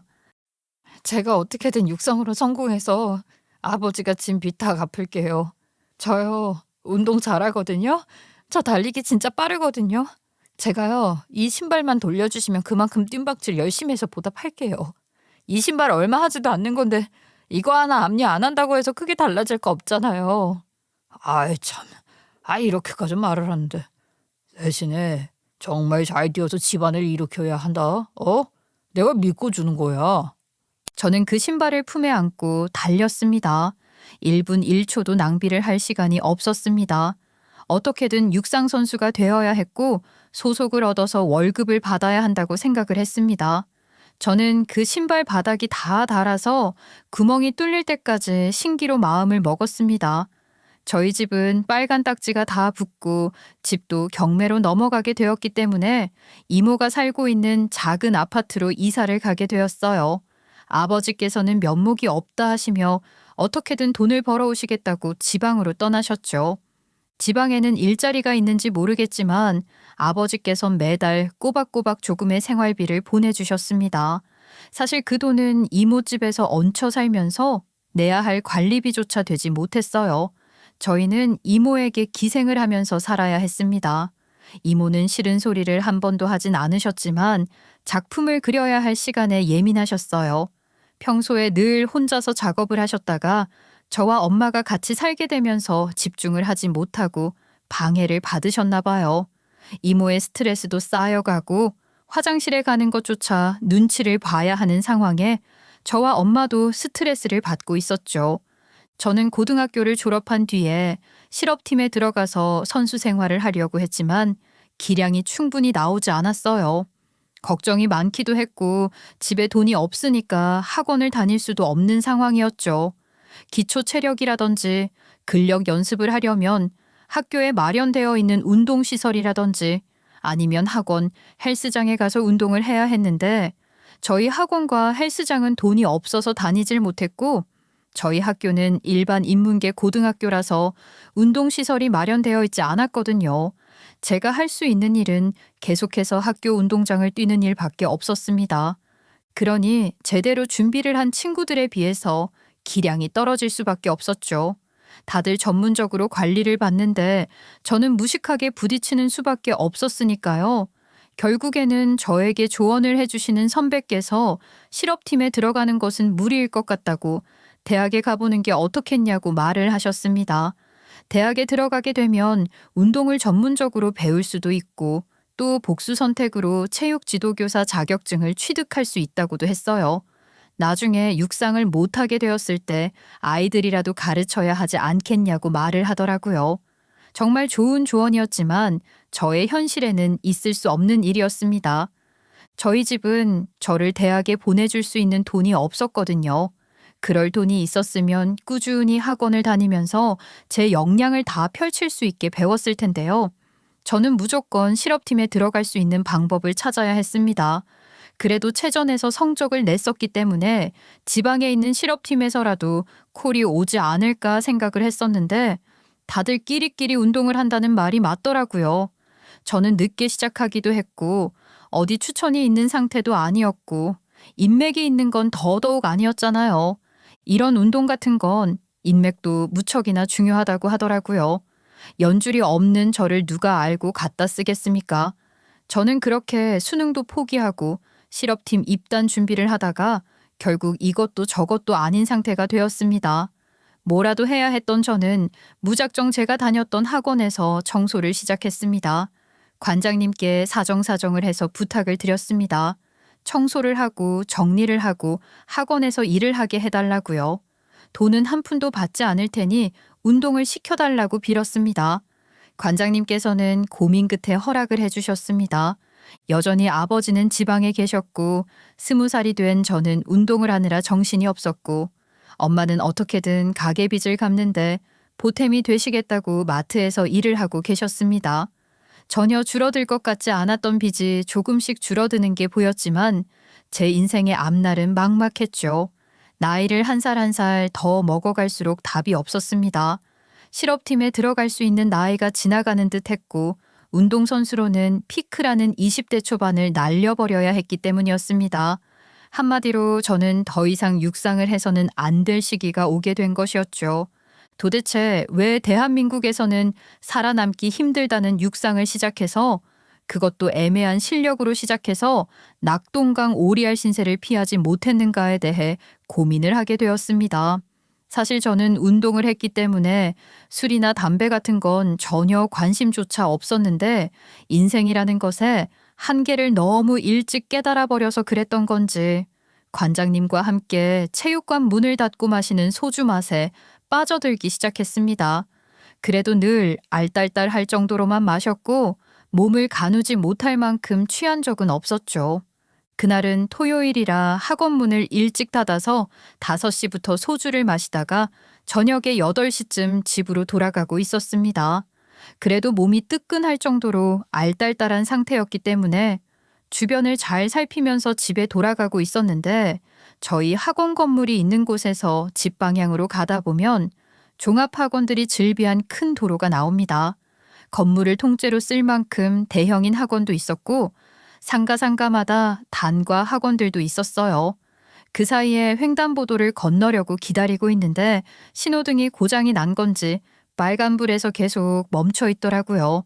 사람들은 줄줄이 쌓여가고 하나둘 눈치를 보면서 무단횡단을 하기 시작했습니다.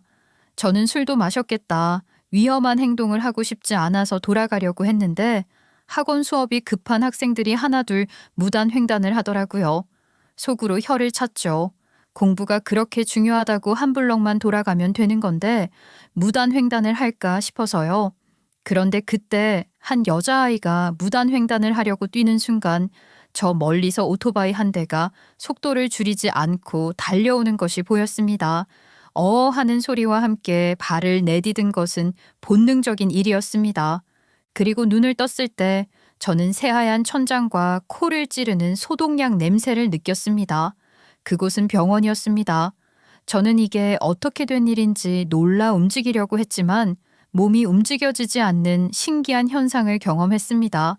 그리고 고개를 쓱 돌려 제 몸을 바라본 순간 깜짝 놀라고 말았습니다. 다리에 소독약이 발려 있는데 다리 중간중간에 살을 뚫고 고정이 되어 있는 철심들이 보였습니다. 저는 너무 놀란 나머지 소리를 꽥 지르고 말았고 그제서야 온 몸이 두들겨 맞은 듯한 아픔이 느껴지게 되었습니다. 제가 지른 소리에 놀란 간호사와 의사가 들어왔는데 웬 유리문을 사이에 두고 저희 부모님의 우는 얼굴이 보였습니다. 오랜 시간 보지 못했었던 아버지의 얼굴도 보였어요. 그 와중에도 우리 아버지 살이 폭삭 빠져서 늙어버린 게 눈에 들어오더라니까요. 이효진 환자분? 정신이 드세요? 혹시 여기가 어딘지 아시겠어요? 생년월일 한번 말씀해 주시겠어요? 여기 병원이요, 병원. 제가 뭔 일을 당했는지는 모르겠고요. 제 생일이 87년 8월 9일이요. 네, 일단 뇌부종은 없는 것으로 확인되었고요. 아마 몸은 좀 많이 아프실 겁니다. 다리에는 철심을 박는 수술을 했고, 잠깐만요. 좀 천천히 말을 해주시겠어요? 그러니까 제가 다리에 철심을 박는 수술을 했다고요? 예, 환자분 교통사고를 당하셨습니다. 오토바이에 치이면서 오른쪽 다리가 오토바이에 깔리는 바람에 뼈가 전부 산산조각이 났어요. 앞으로 뼈가 어느 정도 붙을 때까지는 누워서 일어나시면 안 되고요. 지금 아킬레스건이랑 근육 쪽도 파열이 심해서 얼마나 회복이 가능할지 모르겠습니다. 평생 다리를 절어야 할 수도 있어요. 선생님, 그게 무슨 말씀이세요? 제가 평생 다리를 절게 될 수도 있다고요? 저 육상 선수예요. 안타깝지만 현재로서는 어쩔 수 없습니다. 그래도 환자분께서 구하신 학생은 타박상만 입었어요. 정말 용기 있는 행동이셨습니다. 의사의 말에 순간 기억이 번쩍 떠올랐습니다. 학원 수업에 늦은 건지 무단 횡단을 하려고 했던 여학생에게 오토바이가 빠른 속도로 달려왔고 순간 본능적으로 그 아이를 구하지 않으면 큰 사고가 나겠다는 생각을 한 거죠. 저도 모르게 육상을 했던 버릇처럼 스타트를 끊었고 그 아이를 밀쳤으나 저는 차마 피할 시간이 없었던 거죠. 그대로 오토바이에 치였는데 이게 차도 아니고 오토바이다 보니까 운전자도 저에게 턱 걸리듯이 걸려서 오토바이에서 낙상을 했고 그 오토바이가 저의 오른쪽 다리를 덮치면서 다리가 아작이 나게 된 것입니다. 다행히도 의사 선생님의 말에 의하면 제가 구한 학생은 정말 가벼운 타박상으로 끝이 났고 오토바이 운전자 역시 팔에 금이 간 정도로 끝이 났다고 하더라고요. 그런데 왜 저는 하필 다리를 다쳤을까요? 물론 제 나이가 24살이었기 때문에 더 이상 운동으로는 가망이 없는 나이이긴 했습니다. 저와 같이 체전에서 성적을 다투었던 친구들도 하나둘 몸에 문제가 생겨서 운동을 그만두기 시작했고 정말 두각을 드러내던 선수 한둘만 꾸준히 운동을 하고 있었지만 성적이 그닥 좋지는 못했습니다. 그런 사람들과 비교했을 때 저는 가진 것도 없었고 대학을 졸업해서 지도 자격증이 있는 것도 아니었으니 정말 운동과는 영영 이별을 해야 하는 시기가 찾아오게 된 것이었죠. 저는 퇴원을 하기까지 꽤 오랜 시간이 걸렸습니다. 수술은 잘 되었지만 운동을 그만두어야 한다는 상실감에 누워있으랄 때 누워있지 않고 무리를 한 탓에 다리 수술을 한 곳에 염증이 생겼거든요. 저는 덕분에 간호사 선생님께 죽어라고 혼이 났습니다. 근데 24살밖에 안 된 제가 또 운동만 바라보고 살았던 제가 더 이상 운동을 할 수 없게 되었다는데 남의 말이 귀에 들렸을까요? 과연 제 정신이었을까요? 저는요, 말처럼 날뛰었습니다. 덕분에 담당 간호사님이 남자 선생님으로 바뀌었어요. 열정이 아주 가득한 대학병원에 입사한 지 얼마 안 된 남자 간호사 선생님으로요. 그때부터 저는 남간호사 선생님과 씨름을 했습니다. 피가 튀기는 씨름이었죠. 소독을 해야 할 때 도망을 가기도 하고 혈압을 재야 할 때 일부러 숨을 참기도 하면서요. 왜 그랬냐고요? 모르겠어요. 그냥 세상을 부정하고 싶었던 마음이 컸던 것 같기도 하고요. 왜 매번 저에게만 이런 일이 일어나는 건지 하나님은 세상에 없다고 비관할 때였죠. 사춘기도 무난하게 넘어갔는데 24살에 사춘기가 찾아온 것 마냥 날뛰게 되더라고요. 저는 당연히 간호사 선생님께서 저를 포기하실 거라 생각을 했어요. 막말로 나이 차이도 3살밖에 안 나는데 제가 얼마나 망나니로 보였겠습니까? 그런데 그분은 저를 포기하지 않으시더라고요. 효준환자, 이렇게 자꾸 피하려고 해봐야 퇴원만 늦어진다니까요. 지금 재수술한 기간까지 합치면 말이에요. 6개월째 병원에 있는 건데 안 지겨워요? 지겨워 죽겠어요. 저도 다리 이제 멀쩡한 것 같다니까요. 아직 철심 못 뽑은 게 2개나 있는데 무슨. 이거 뽑아도 재활해야 하고 봉합도 해야 하거든요. 이효진 환자님, 자꾸 이렇게 비협조적으로 나오시면 소독 제때 안 해줘서 입원 더 길게 만드는 수가 있습니다. 아 진짜 왜 그러세요? 밖에 날씨도 좋아서 뜀박질하고 싶은 거 꾹꾹 참고 있는데. 뛰는 게 그렇게 신나요? 그래도 이제 다리 불편해서 잘 못 뛸 텐데. 재활치료 잘 받아야 다시 뛸 수 있어요. 알죠? 마음만 뛰려고요. 이 다리로 뭘 해요. 앞으로 뭘 먹고 살아야 할지 그것부터가 걱정인데. 먹고 살 길이야 많죠. 다리 아프다고 일을 못하는 것도 아니고. 운동은 솔직히 조금 힘들 순 있지만 일자리는 많아요. 조금 멀리 보면 많은데 자꾸 가까이에서 찾으려고 하니까 어려운 거죠. 힘내자고요. 다리 조금 아프다고 해서 세상 끝난 거 아니에요. 남자 간호사는 현실적인 조언을 많이 해주었어요. 그냥 말뿐인 위로와 공감이 아니라 제가 뭘 할 수 있을지 같이 찾아봐 주겠다는 마음으로 저를 위로해 주었습니다. 그게 오히려 저에게는 더 큰 도움으로 다가왔어요. 제가 하나만 알고 둘은 모르는 사람이라 운동만 하느라 쉼없이 달려온 탓에 사실 뭘 해야 할지 갈피를 전혀 못 잡고 있었거든요. 멘탈 붕괴 상태라고 하죠.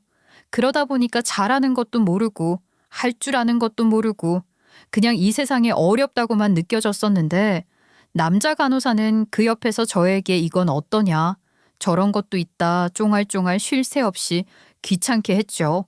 처음에는 정말 왜 저러나 싶었지만 시간이 지날수록 저에게 마음을 써주고 있다는 것을 알게 되었어요. 그리고 제가 한 행동이 정말 돈 주고는 살 수 없는 값진 행동이었다고 존경스럽다고 말을 해주었습니다. 저에게 본받고 싶은 정의로운 모습이라고 했어요. 본인도 누군가에게 도움이 되고 싶은 마음에 간호사를 선택했지만 정말 사람을 살리는 행동을 한 것은 저라고 말을 해주었죠. 남자 간호사의 참견으로 인해서 저는 꿋꿋하게 병원 생활을 버텨냈고 사고가 난 지 8개월이 지나서야 병원에서 퇴원을 할 수 있었습니다. 퇴원을 하는 날 남자 간호사는 저에게 선물이라며 꽃다발을 주었어요. 저는 태어나서 남자에게 꽃다발을 받은 것이 처음이라 조금은 어색했습니다. 얼굴이 벌겋게 달아올랐을지도 모르겠어요. 집에 돌아와 꽃을 말리려고 뒤집어서 방에 걸어두었는데 카드 한 장이 툭 떨어지더라고요. 그 카드에는 간호사님의 연락처가 적혀 있었습니다. 연락을 할까 말까 고민을 하다가 용기를 내어서 하게 되었고 그 뒤로는 안 봐도 비디오 아니겠습니까? 저희는 금방 마음을 털어놓는 친구 사이에서 연인 사이로 발전할 수 있었습니다. 28살이라는 나이에 시작한 첫 연애는 정말 즐거웠습니다. 대학병원 간호사였기 때문에 스케줄이 많이 바쁘고 밤을 새우는 날도 많아서 데이트를 매번 즐기기가 어려웠어요. 재활치료를 꾸준하게 받고 있는 중이었기 때문에 병원에서 얼굴을 보는 날이 더 많았습니다. 가끔 가다가 밖에서 데이트를 해도 제 다리가 금방 피곤해지는 바람에 오래 돌아다니지 못했었거든요. 그런 게 좀 미안했죠. 그렇게 2년이라는 시간을 연애했고 제 나이가 30살이 되었을 때 저희는 결혼을 하게 되었습니다. 솔직히 말해서 시댁의 반대가 조금 있었어요. 저는 여전히 다리를 절고 있었고 제대로 된 직장이라고 하기엔 부끄러운 콜센터 일을 하고 있었죠. 저는 사실 제대로 된 직장이라고 생각을 했지만 시부모님께서는 대학도 나오지 못한 고졸이 콜센터에서 일을 한다고 하니까 번듯한 직장을 다닌다고는 생각을 안 하셨던 것 같아요. 아무래도 남편은 대학병원에서 일을 하는 간호사이기도 했으니까요. 시부모님 입장에서는 제가 너무 모자란 며느리였죠. 게다가 제가 맏며느리였으니까요. 저는 정말 무던히 노력을 했습니다. 왈가닥 같은 성격을 고치고 애교 있는 모습으로 시부모님을 대하려고 애를 썼습니다. 하지만 시부모님의 마음은 쉬이 열리지 않았습니다. 저는 결혼 3년 차에서야 첫 아이를 낳았습니다. 사실 그래봐야 33이었기 때문에 또래에 비해서는 아이를 빨리 낳았다고 생각을 했는데 시부모님께서는 손주를 꽤 기다리셨었나 봐요. 저에게 살갑지도 않으셨고 제가 무슨 말을 해도 탐탁치 않게 생각을 하셨었던 시부모님이셨는데 손주에게만큼은 다르시더라고요. 저의 말은 무시를 하셔도 우리 아이가 울음을 터뜨리면 어쩔 줄 몰라 하셨습니다. 저는 제가 조금 더 노력을 해야 한다고 생각을 했어요.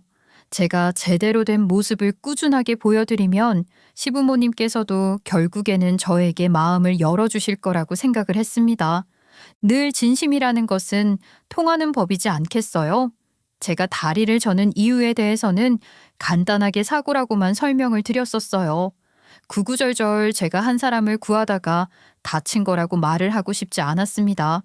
그게 어떤 사람에게는 미련으로 보일 수도 있다는 것을 알고 있었거든요.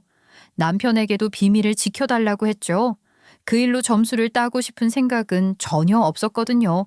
나중에 시모님과 친해진 다음에야 이야기를 하면 몰라도 제 사고의 이유를 팔아서 시부모님께 동정을 사거나 마음을 얻고 싶지는 않았었습니다. 연년생으로 생긴 둘째 때문에 저희 부모님도 분주해지셨어요. 아버지께선 다시 서울에 올라오셨고 저희 부모님께서는 열심히 빚을 갚고 난 뒤 작은 단칸방 하나를 얻으셨습니다. 저희 이모와 함께 산 시간 동안 엄마도 꽤 스트레스를 받으셨었으니까요. 나름 형편은 점점 좋아지고 있었지만 그렇다고 해서 이전처럼 생활이 넉넉해진 것은 아니었습니다. 저희 부모님께서는 저에게 민폐를 끼치지 않으려고 노력하셨어요. 그래서 제가 도움이 필요하다고 말을 할 땐 언제든지 저희 집을 찾아와 아이를 돌봐주셨습니다. 시부모님께서도 점점 노력하는 저희 가족, 그리고 제 모습에 마음의 문을 살포시 열고 계셨어요.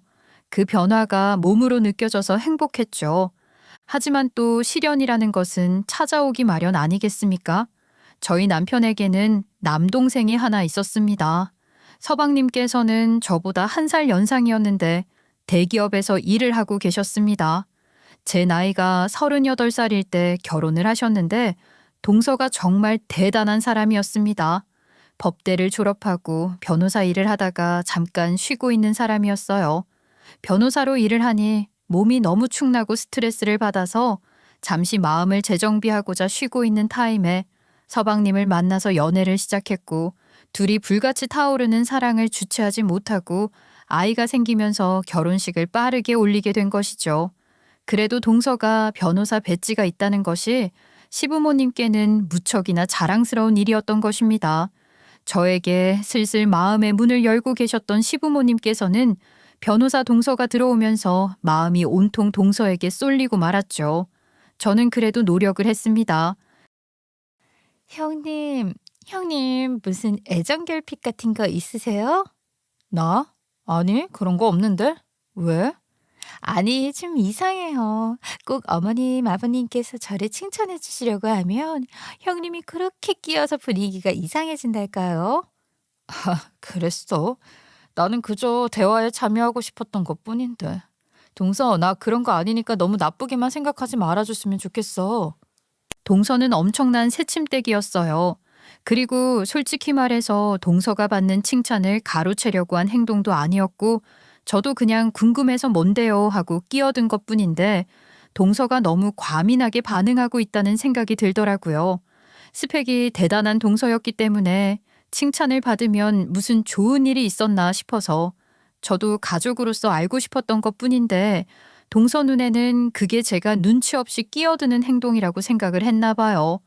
동서는 그렇게 생각할 수 있겠다 싶어서 미안하다고 말을 하고선 조심하려고 했는데 제가 딱히 뭘 하지 않아도 동서가 자꾸 트집을 잡는 겁니다. 어머님, 형님은 대학을 어디 나오셨다고 했죠? 아, 맞다. 고졸이라고 하셨었나? 맞아. 대학 입시를 준비하다가 잘 안 돼서. 동서는 알라나? 나 원래 체육했었거든. 네? 진짜요? 형님 키도 작고 몸도 비리비리해서 정말 안 어울리시네요. 그래서 대학도 못 들어간 거 아니에요? 운동에 실력이 없는데 그냥 붙잡고 계셨던 건 아니고요. 그렇게 말을 하는데 덜컥 심장이 내려앉는 것 같더라고요. 사실 틀린 말은 아니었죠. 제 성적이 나쁜 건 아니었지만 그렇다고 엄청나게 좋은 것은 아니었으니까요. 제가 순간 팍 기가 죽어서 의기소침해지자 시어머니께서 말을 돌려주셨어요. 그게 얼마나 감사했는지 모르겠습니다. 그런데 동서는 또 시어머니가 제 편을 든다고 생각을 한 건지 기분이 좀 상한 것 같더라고요. 본인 입장에서는 변호사 배지도 있는 인정받는 며느리인데 고졸인 제가 맏며느리고 일찍 시집을 왔다는 이유로 관심을 나누어 가져야 한다는 것이 불만이었던 것 같더라고요. 저는 그냥 그러려니 했어요. 제가 동서보다 잘난 것이 없는 건 사실이었으니까요. 하지만 동서는 자기의 자존심이 상한 건지 저를 찍어 누르고 싶었었나 봅니다. 본인이 시부모님과 대화를 할 때 은근슬쩍 끼어들지 말라고 경고를 했음에도 불구하고 제가 자꾸 기웃거리는 게 싫었던 거죠. 형님, 이번 주 주말에 시간 좀 어떠세요? 이번 주 주말? 별일 없긴 한데. 왜? 동서 무슨 일 있어? 내가 시조카 좀 봐줘야 할까? 아니요. 저희 엄마가 오셔서 봐주실까 해요. 다른 건 아니고 제가 그날 대학 동문회가 있는데 형님이 지난번에 대학을 다녀보고 싶었었다 하시면서 했던 얘기가 생각나서요. MT 같은 것도 한 번도 못 가보시고 또 동기들도 없어서 그런 모임 같은 거 궁금하다고 하셨었잖아요. 맞아. 나 대학 동문인지 뭔지 그런 모임 같은 거 한번 가보고 싶었는데 주말에 그런 모임이 있어? 네, 저희 동기들도 좀 온다 그래서. 형님, 한번 같이 가보실래요? 분위기 한번 즐겨보시는 것도 나쁘진 않겠죠. 저는 정말 가슴이 두근거렸습니다. 남편에게도 자랑을 했어요. 남편은 솔직히 말해서 법대 동기들 모임일 텐데 그런 자리에 가봐야 재미도 없을 거라고 가지 말라고 했지만 저는 그냥 그 동문 모임이라는 것 자체가 신기해서 꼭 한번 가보고 싶었습니다. 기다리던 주말이 왔고 저는 나름 가지고 있는 옷 중에서 가장 세련되어 보이는 옷을 입고 동서가 말을 한 장소로 갔어요. 법대 모임답게 스케일이 아주 크더라고요. 으리으리한 호텔, 커다란 홀의 플랜카드까지 딱 붙어 있는데 가슴이 두근두근 거렸죠. 두리번거리면서 동서를 찾는데 역시나 세련되어 보이는 여자들 사이에 동서가 딱 서서 이야기를 하더라고요. 동서, 나 왔어. 안녕하세요. 오늘 모임에 초대해 주셔서 감사합니다. 그렇게 말을 했는데 지들끼리 저를 위아래로 쓱 훑어보더니만 영어로 이야기를 하는 게 아니겠습니까? 저처럼 영어를 하나도 모르는 문외한도 그게 제 욕인 줄은 알겠더라고요. 비웃음이 가득 섞인 말투에 낄낄거리는 웃음소리까지 저를 위아래로 훑어보면서 마치 품평회를 하고 있는 것 같다는 느낌을 받았습니다. 한참 동안 저를 세워두고 이야기를 하는데 동서가 왜 저를 불렀는지 알겠더라고요. 아, 참, 얘들아, 우리 형님 고졸이셔. 영어 모른다니까. 우리처럼 영어 공부 열심히 하신 것도 아니고 유학은 더더욱 꿈도 못 꾸셨지. 그러니까 우리 형님 앞에서 괜히 영어로 얘기하지 말자. 우리 형님 못 알아들으신다. 하긴 대학 못 나오셨다 그랬지. 근데 이런 자리에는 오고 싶으셨나 봐요. 왜요? 인맥이라도 만들어 보시려고요? 인맥? 만들어서 어디 쓸데도 없지 않으세요? 의뢰인이라면 모르겠지만 어차피 여기 있는 사람 중에 그쪽 상대해줄 사람도 없을 건데. 왜들 그래 진짜 너희들. 우리 형님 기죽게. 근데 우리 형님 이런 걸로 기죽으실 분이 아니긴 하다. 눈치가 많아가 없어서. 이야기에 무조건 끼어드는 걸 좋아하거든. 그러면서 깔깔거리고 웃는데 제 주먹이 부들부들 떨리더라고요. 이 자리에 물론 오고 싶었던 것은 동문회라는 분위기가 궁금해서였기도 했지만 동서와 친해지고 싶은 마음이 있었기 때문이었어요. 제가 동서에게 도움이 될 수 있는 부분이 있을 거라 생각했거든요. 내부가 시끌시끌해지더니 동문회장이 등장을 했고 동서부터 동서의 동기들은 전부 판사라는 동문회장에게 알랑방귀라도 끼듯이 인사를 나누기 시작했습니다. 저는 고개를 빳빳하게 들고 있었죠. 그 순간 동문회장이 저를 발견하고 달려와 거수경례를 하자 동서년이 기절초풍을 하며 저를 보더라고요. 아니 이게 누구야? 효준 씨 아니야? 여기는 어떻게 왔어? 나한테 연락이라도 해줬으면 내가 그 마중이라도 나갔을 텐데. 다리는 이제 괜찮은 거야? 계속 서 있었어? 질문이 많으시네요. 네, 저 다리 괜찮아요. 하루 종일 서 있었던 것도 아니었는데요. 여기 판사님께 인사드리려고 왔죠. 안 그래도 우리 딸이 요즘 언니는 뭐하고 지내냐고 궁금해해. 애들 낳고 나서 통 시간이 없어서 못 봤잖아. 글쎄 우리 딸이 조카들 주겠다고 뜨개질까지 하고 있다니까. 그래요? 작년에 떠준 목도리도 아직 멀쩡한데 또 뭘 뜨고 있대요? 모자인지 뭔지 모르겠어. 실력이 그렇게 좋은 편은 아니잖아. 그래서 효진 씨가 여기는 웬일이야? 여기 이쪽에 서 있는 사람이 제 동서예요. 글쎄 판사님이랑 같은 대학 동문이라고 하길래 동문회에 나오실 거라고 생각을 하긴 했는데 동문 회장이신지는 오늘 와서 알았네요. 제 동서라고 잘 좀 부탁드린다고 인사드리려고 했는데. 그랬어. 우리 학교 출신이라고. 지금 뭐 하고 있나? 판사? 검사? 아니면 변호사? 네, 저 변호사. 근데 지금은 일을 좀 쉬고 있어요. 육아하느라고요. 그렇지. 육아 중요하지. 근데 효진 씨 표정이 왜 그래? 무슨 일이 있었어? 글쎄 이 학교 수준 잘 알겠더라고요. 저는 판사님이 나오신 대학이라 수준 높은 사람들만 모이는 자리인 줄 알았더니 저보고 대학도 못 나온 고졸이지 않냐고 무시를 팍팍 해대면서 영어로 대화를 하더라고요. 영어로. 제가 영어는 몰라도 그 정도 눈치는 있거든요. 이 사람들이 영어로 제 욕을 대놓고 하고 있다는 눈치요. 뭐야? 지금 누가 누굴 욕을 한다는 거야? 우리 가족의 생명의 은인에게 왜 욕을 해? 효진 씨가 얼마나 대단한 사람인데 말이야. 대학을 안 나왔다고 무시를 하면서 영어로 욕을 했단 말이야. 아이고 쪽팔려라. 그런 인성을 가진 사람이 법을 다루고 우리 학교를 졸업했단 말이야. 판사님께서 호통을 버럭 치시자 동서고 동서 동기들이고 눈치만 보면서 아무런 말도 하지 못하더라고요. 거기다가 우리 가족의 생명의 은인이라고 말을 하는데 동서가 아주 의문스러운 얼굴로 저를 쳐다보고 있는 게 아니겠습니까? 영문을 모르니까 이게 어떻게 흘러가는 판인지 알 수가 없었겠죠. 동서 친구들은 전부 다 눈치만 보고 있었습니다. 눈에서부터 분노가 느껴지는 동문회장 판사님이 무서워서 그 자리를 뜨지도 못하고 있었고요. 사실 이 법조계라는 게 내 식구 챙기기가 상당히 만연하다고 하지 않겠습니까? 거기다가 판사면 힘도 대단히 세지 않겠어요. 변호사던 검사던 판사 지인을 두고 싶어서 또 연주를 두고 싶어서 로비를 하기도 한다던데 잘 보이기는커녕 눈밖에 나게 되면 큰일이지 않겠습니까? 동서는 완전히 물에 빠진 생쥐꼴로 제 옆구리를 쿡쿡 찌르기 시작했습니다. 그럴만하죠. 고졸인 형님에게 판사 지인이라니 이게 무슨 듣도 보도 못한 조합이겠습니까? 형님, 이게 어떻게 된 일인지 설명을 좀 해주시겠어요? 뭐가 어떻게 된 일이겠어. 동서, 내가 다리 아파서 그런데 의자 좀 가져다 줄 수 있어? 평소 같으면 무시를 하거나 기가 막히다는 얼굴로 알아서 가져오라고 말을 할 동서가 그 자리라고 동문회장인 판사 앞이라고 얌전하게 저에게 의자를 가져다 주더라고요. 아마 저에게 거수경례를 한 것이 놀랄 일이었던 거겠죠.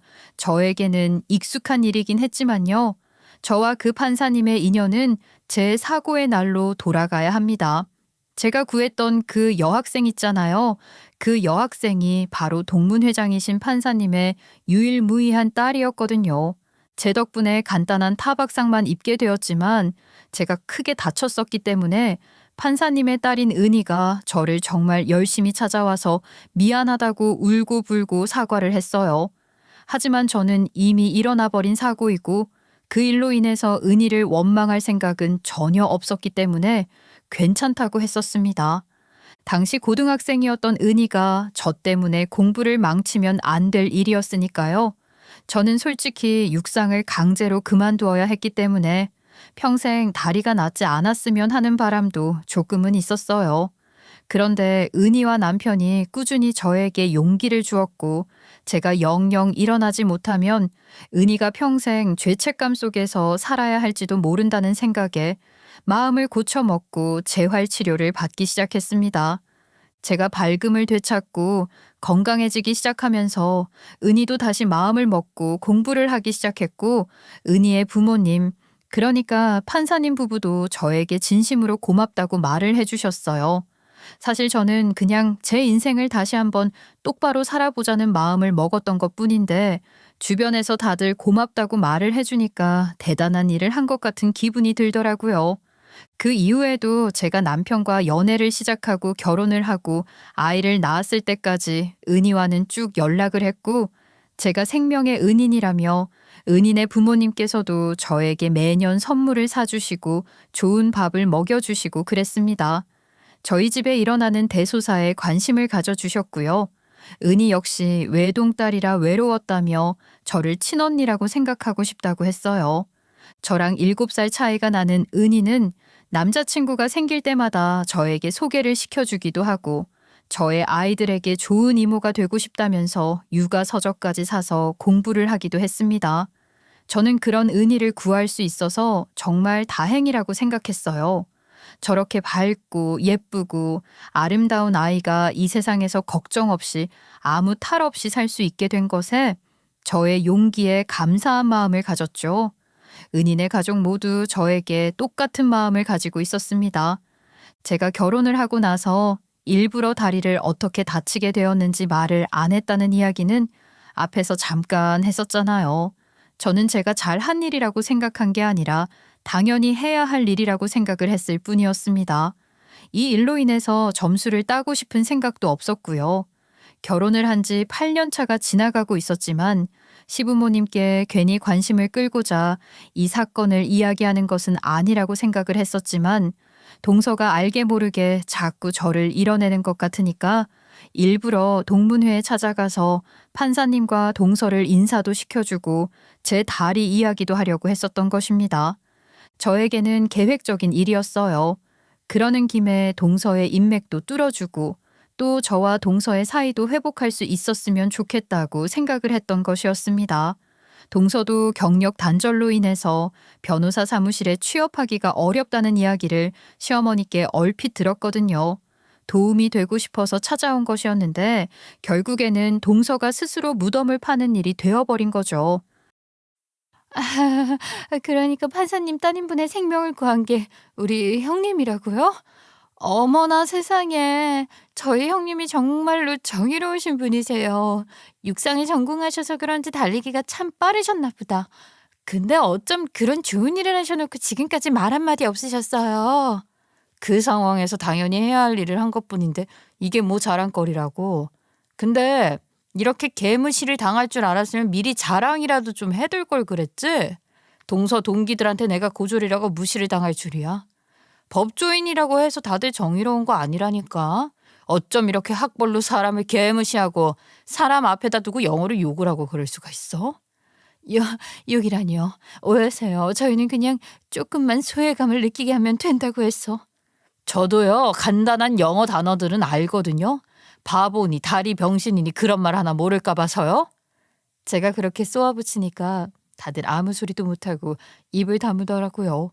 다리 병신이라는 말이 나오자마자 판사님께서 분노를 하셨습니다. 뭐야? 감히 우리 효준 씨한테 다리를 가지고 병신이니 뭐니 그런 소리를 했다 이거야? 아, 너희들 어디 로펌이야? 어디 지검에서 일을 하는지 나한테 당장 말해. 그 말에 다들 뒷걸음질을 치면서 주랭랑을 치더라고요. 덜렁 남은 우리 동서 고개 푹 숙이고 잘못했다고 말을 하는데 솔직히 속은 조금 시원하대요. 형님, 잘못했어요. 제가 너무 경솔하게 행동했던 것 같습니다. 형님이 저보다 먼저 시집을 오셨고 또 시부모님께서 형님을 알게 모르게 챙기시는 게 제가 제일 티가 났어. 동서, 정신 차려. 나도 시부모님 마음에 들기 위해서 무던히 노력했어. 동서도 그만큼 노력을 해야지. 남 질투할 시간에 자신의 행동을 먼저 돌아보는 게 좋겠다. 동서는 저에게 계속해서 잘못했다고 빌었고 판사님은 그런 동서를 개 무시하고는 저를 데리고 이쪽 저쪽 인사를 시켜주셨습니다. 동문 출신인 동서와 완벽하게 비교가 되는 모습이었습니다. 그날 이후 시댁에서의 위치도 바뀌었습니다. 혹시라도 저에게 무슨 콩고물이라도 떨어질까 동서는 제 눈치를 보기 시작했고요. 동서의 그런 변화를 보고 시부모님도 은근히 놀라시는 눈치였습니다. 시부모님께서는 저에게 몰래 다가와 사실 그동안 마음이 조금 열렸었는데 동서가 질투가 심한 것 같아서 대놓고 티를 낼 수 없었다고 미안하다고 사과를 하셨어요. 그러시면서 제 다리가 왜 이렇게 되었는지도 알게 되셨다고 했습니다. 사실 다리가 불편한 며느리라고 탐탁치 않아 했었는데 우리 남편이 술을 먹고 시어머니께 솔직하게 말을 했다고 하더라고요. 그런 사정으로 인해서 다리를 다치게 되었고 정의로운 사람이라고요. 그 이야기를 듣고 나니 저를 미워했던 것이 미안해지셨다고 하셨습니다. 그래서 잘 해주려고 마음을 먹고 저에게 살갑게 해주려고 했었는데 처음에는 쉽지 않으셨대요. 갑자기 태도가 바뀌는 것도 영 아닌 것 같아서 천천히 변화를 주려고 했는데 동서가 들어오면서 그것도 스탑이 된 것이라 하더라고요. 저에게 미안하다며 진심으로 시부모님께서 사과를 해주시는데 눈물이 괜히 날 것 같더라고요. 그렇게 저희는 뜨뜨미지근한 화해를 했습니다. 사실 그 누구의 잘못이 있었던 것은 아니었으니까요. 동서는 확실하게 저를 형님 대접해주기 시작했고 그 덕분에 여태까지 불화 없이 잘 지내고 있습니다. 저희 가족 천년만년 행복하게 화합하며 살 수 있겠죠. 물론 아직까지는 동서에게 삐진 것이 풀리지 않아서 판사님과의 자리를 연결해 줄 생각은 없지만요. 그래도 나중 일은 모르는 거니까 동서에게 너무 틱틱대지는 않으려고요. 그 사건이 있고 1년도 더 시간이 지났는데 여전히 제 인생에 큰일이 없는 걸 보면 여태 고생했으니까 앞으로는 행복길만 열릴 것 같다는 기분이 듭니다. 제 인생 술술 휴지처럼 잘 풀리길 바라며 제 사연을 마치도록 하겠습니다. 감사합니다.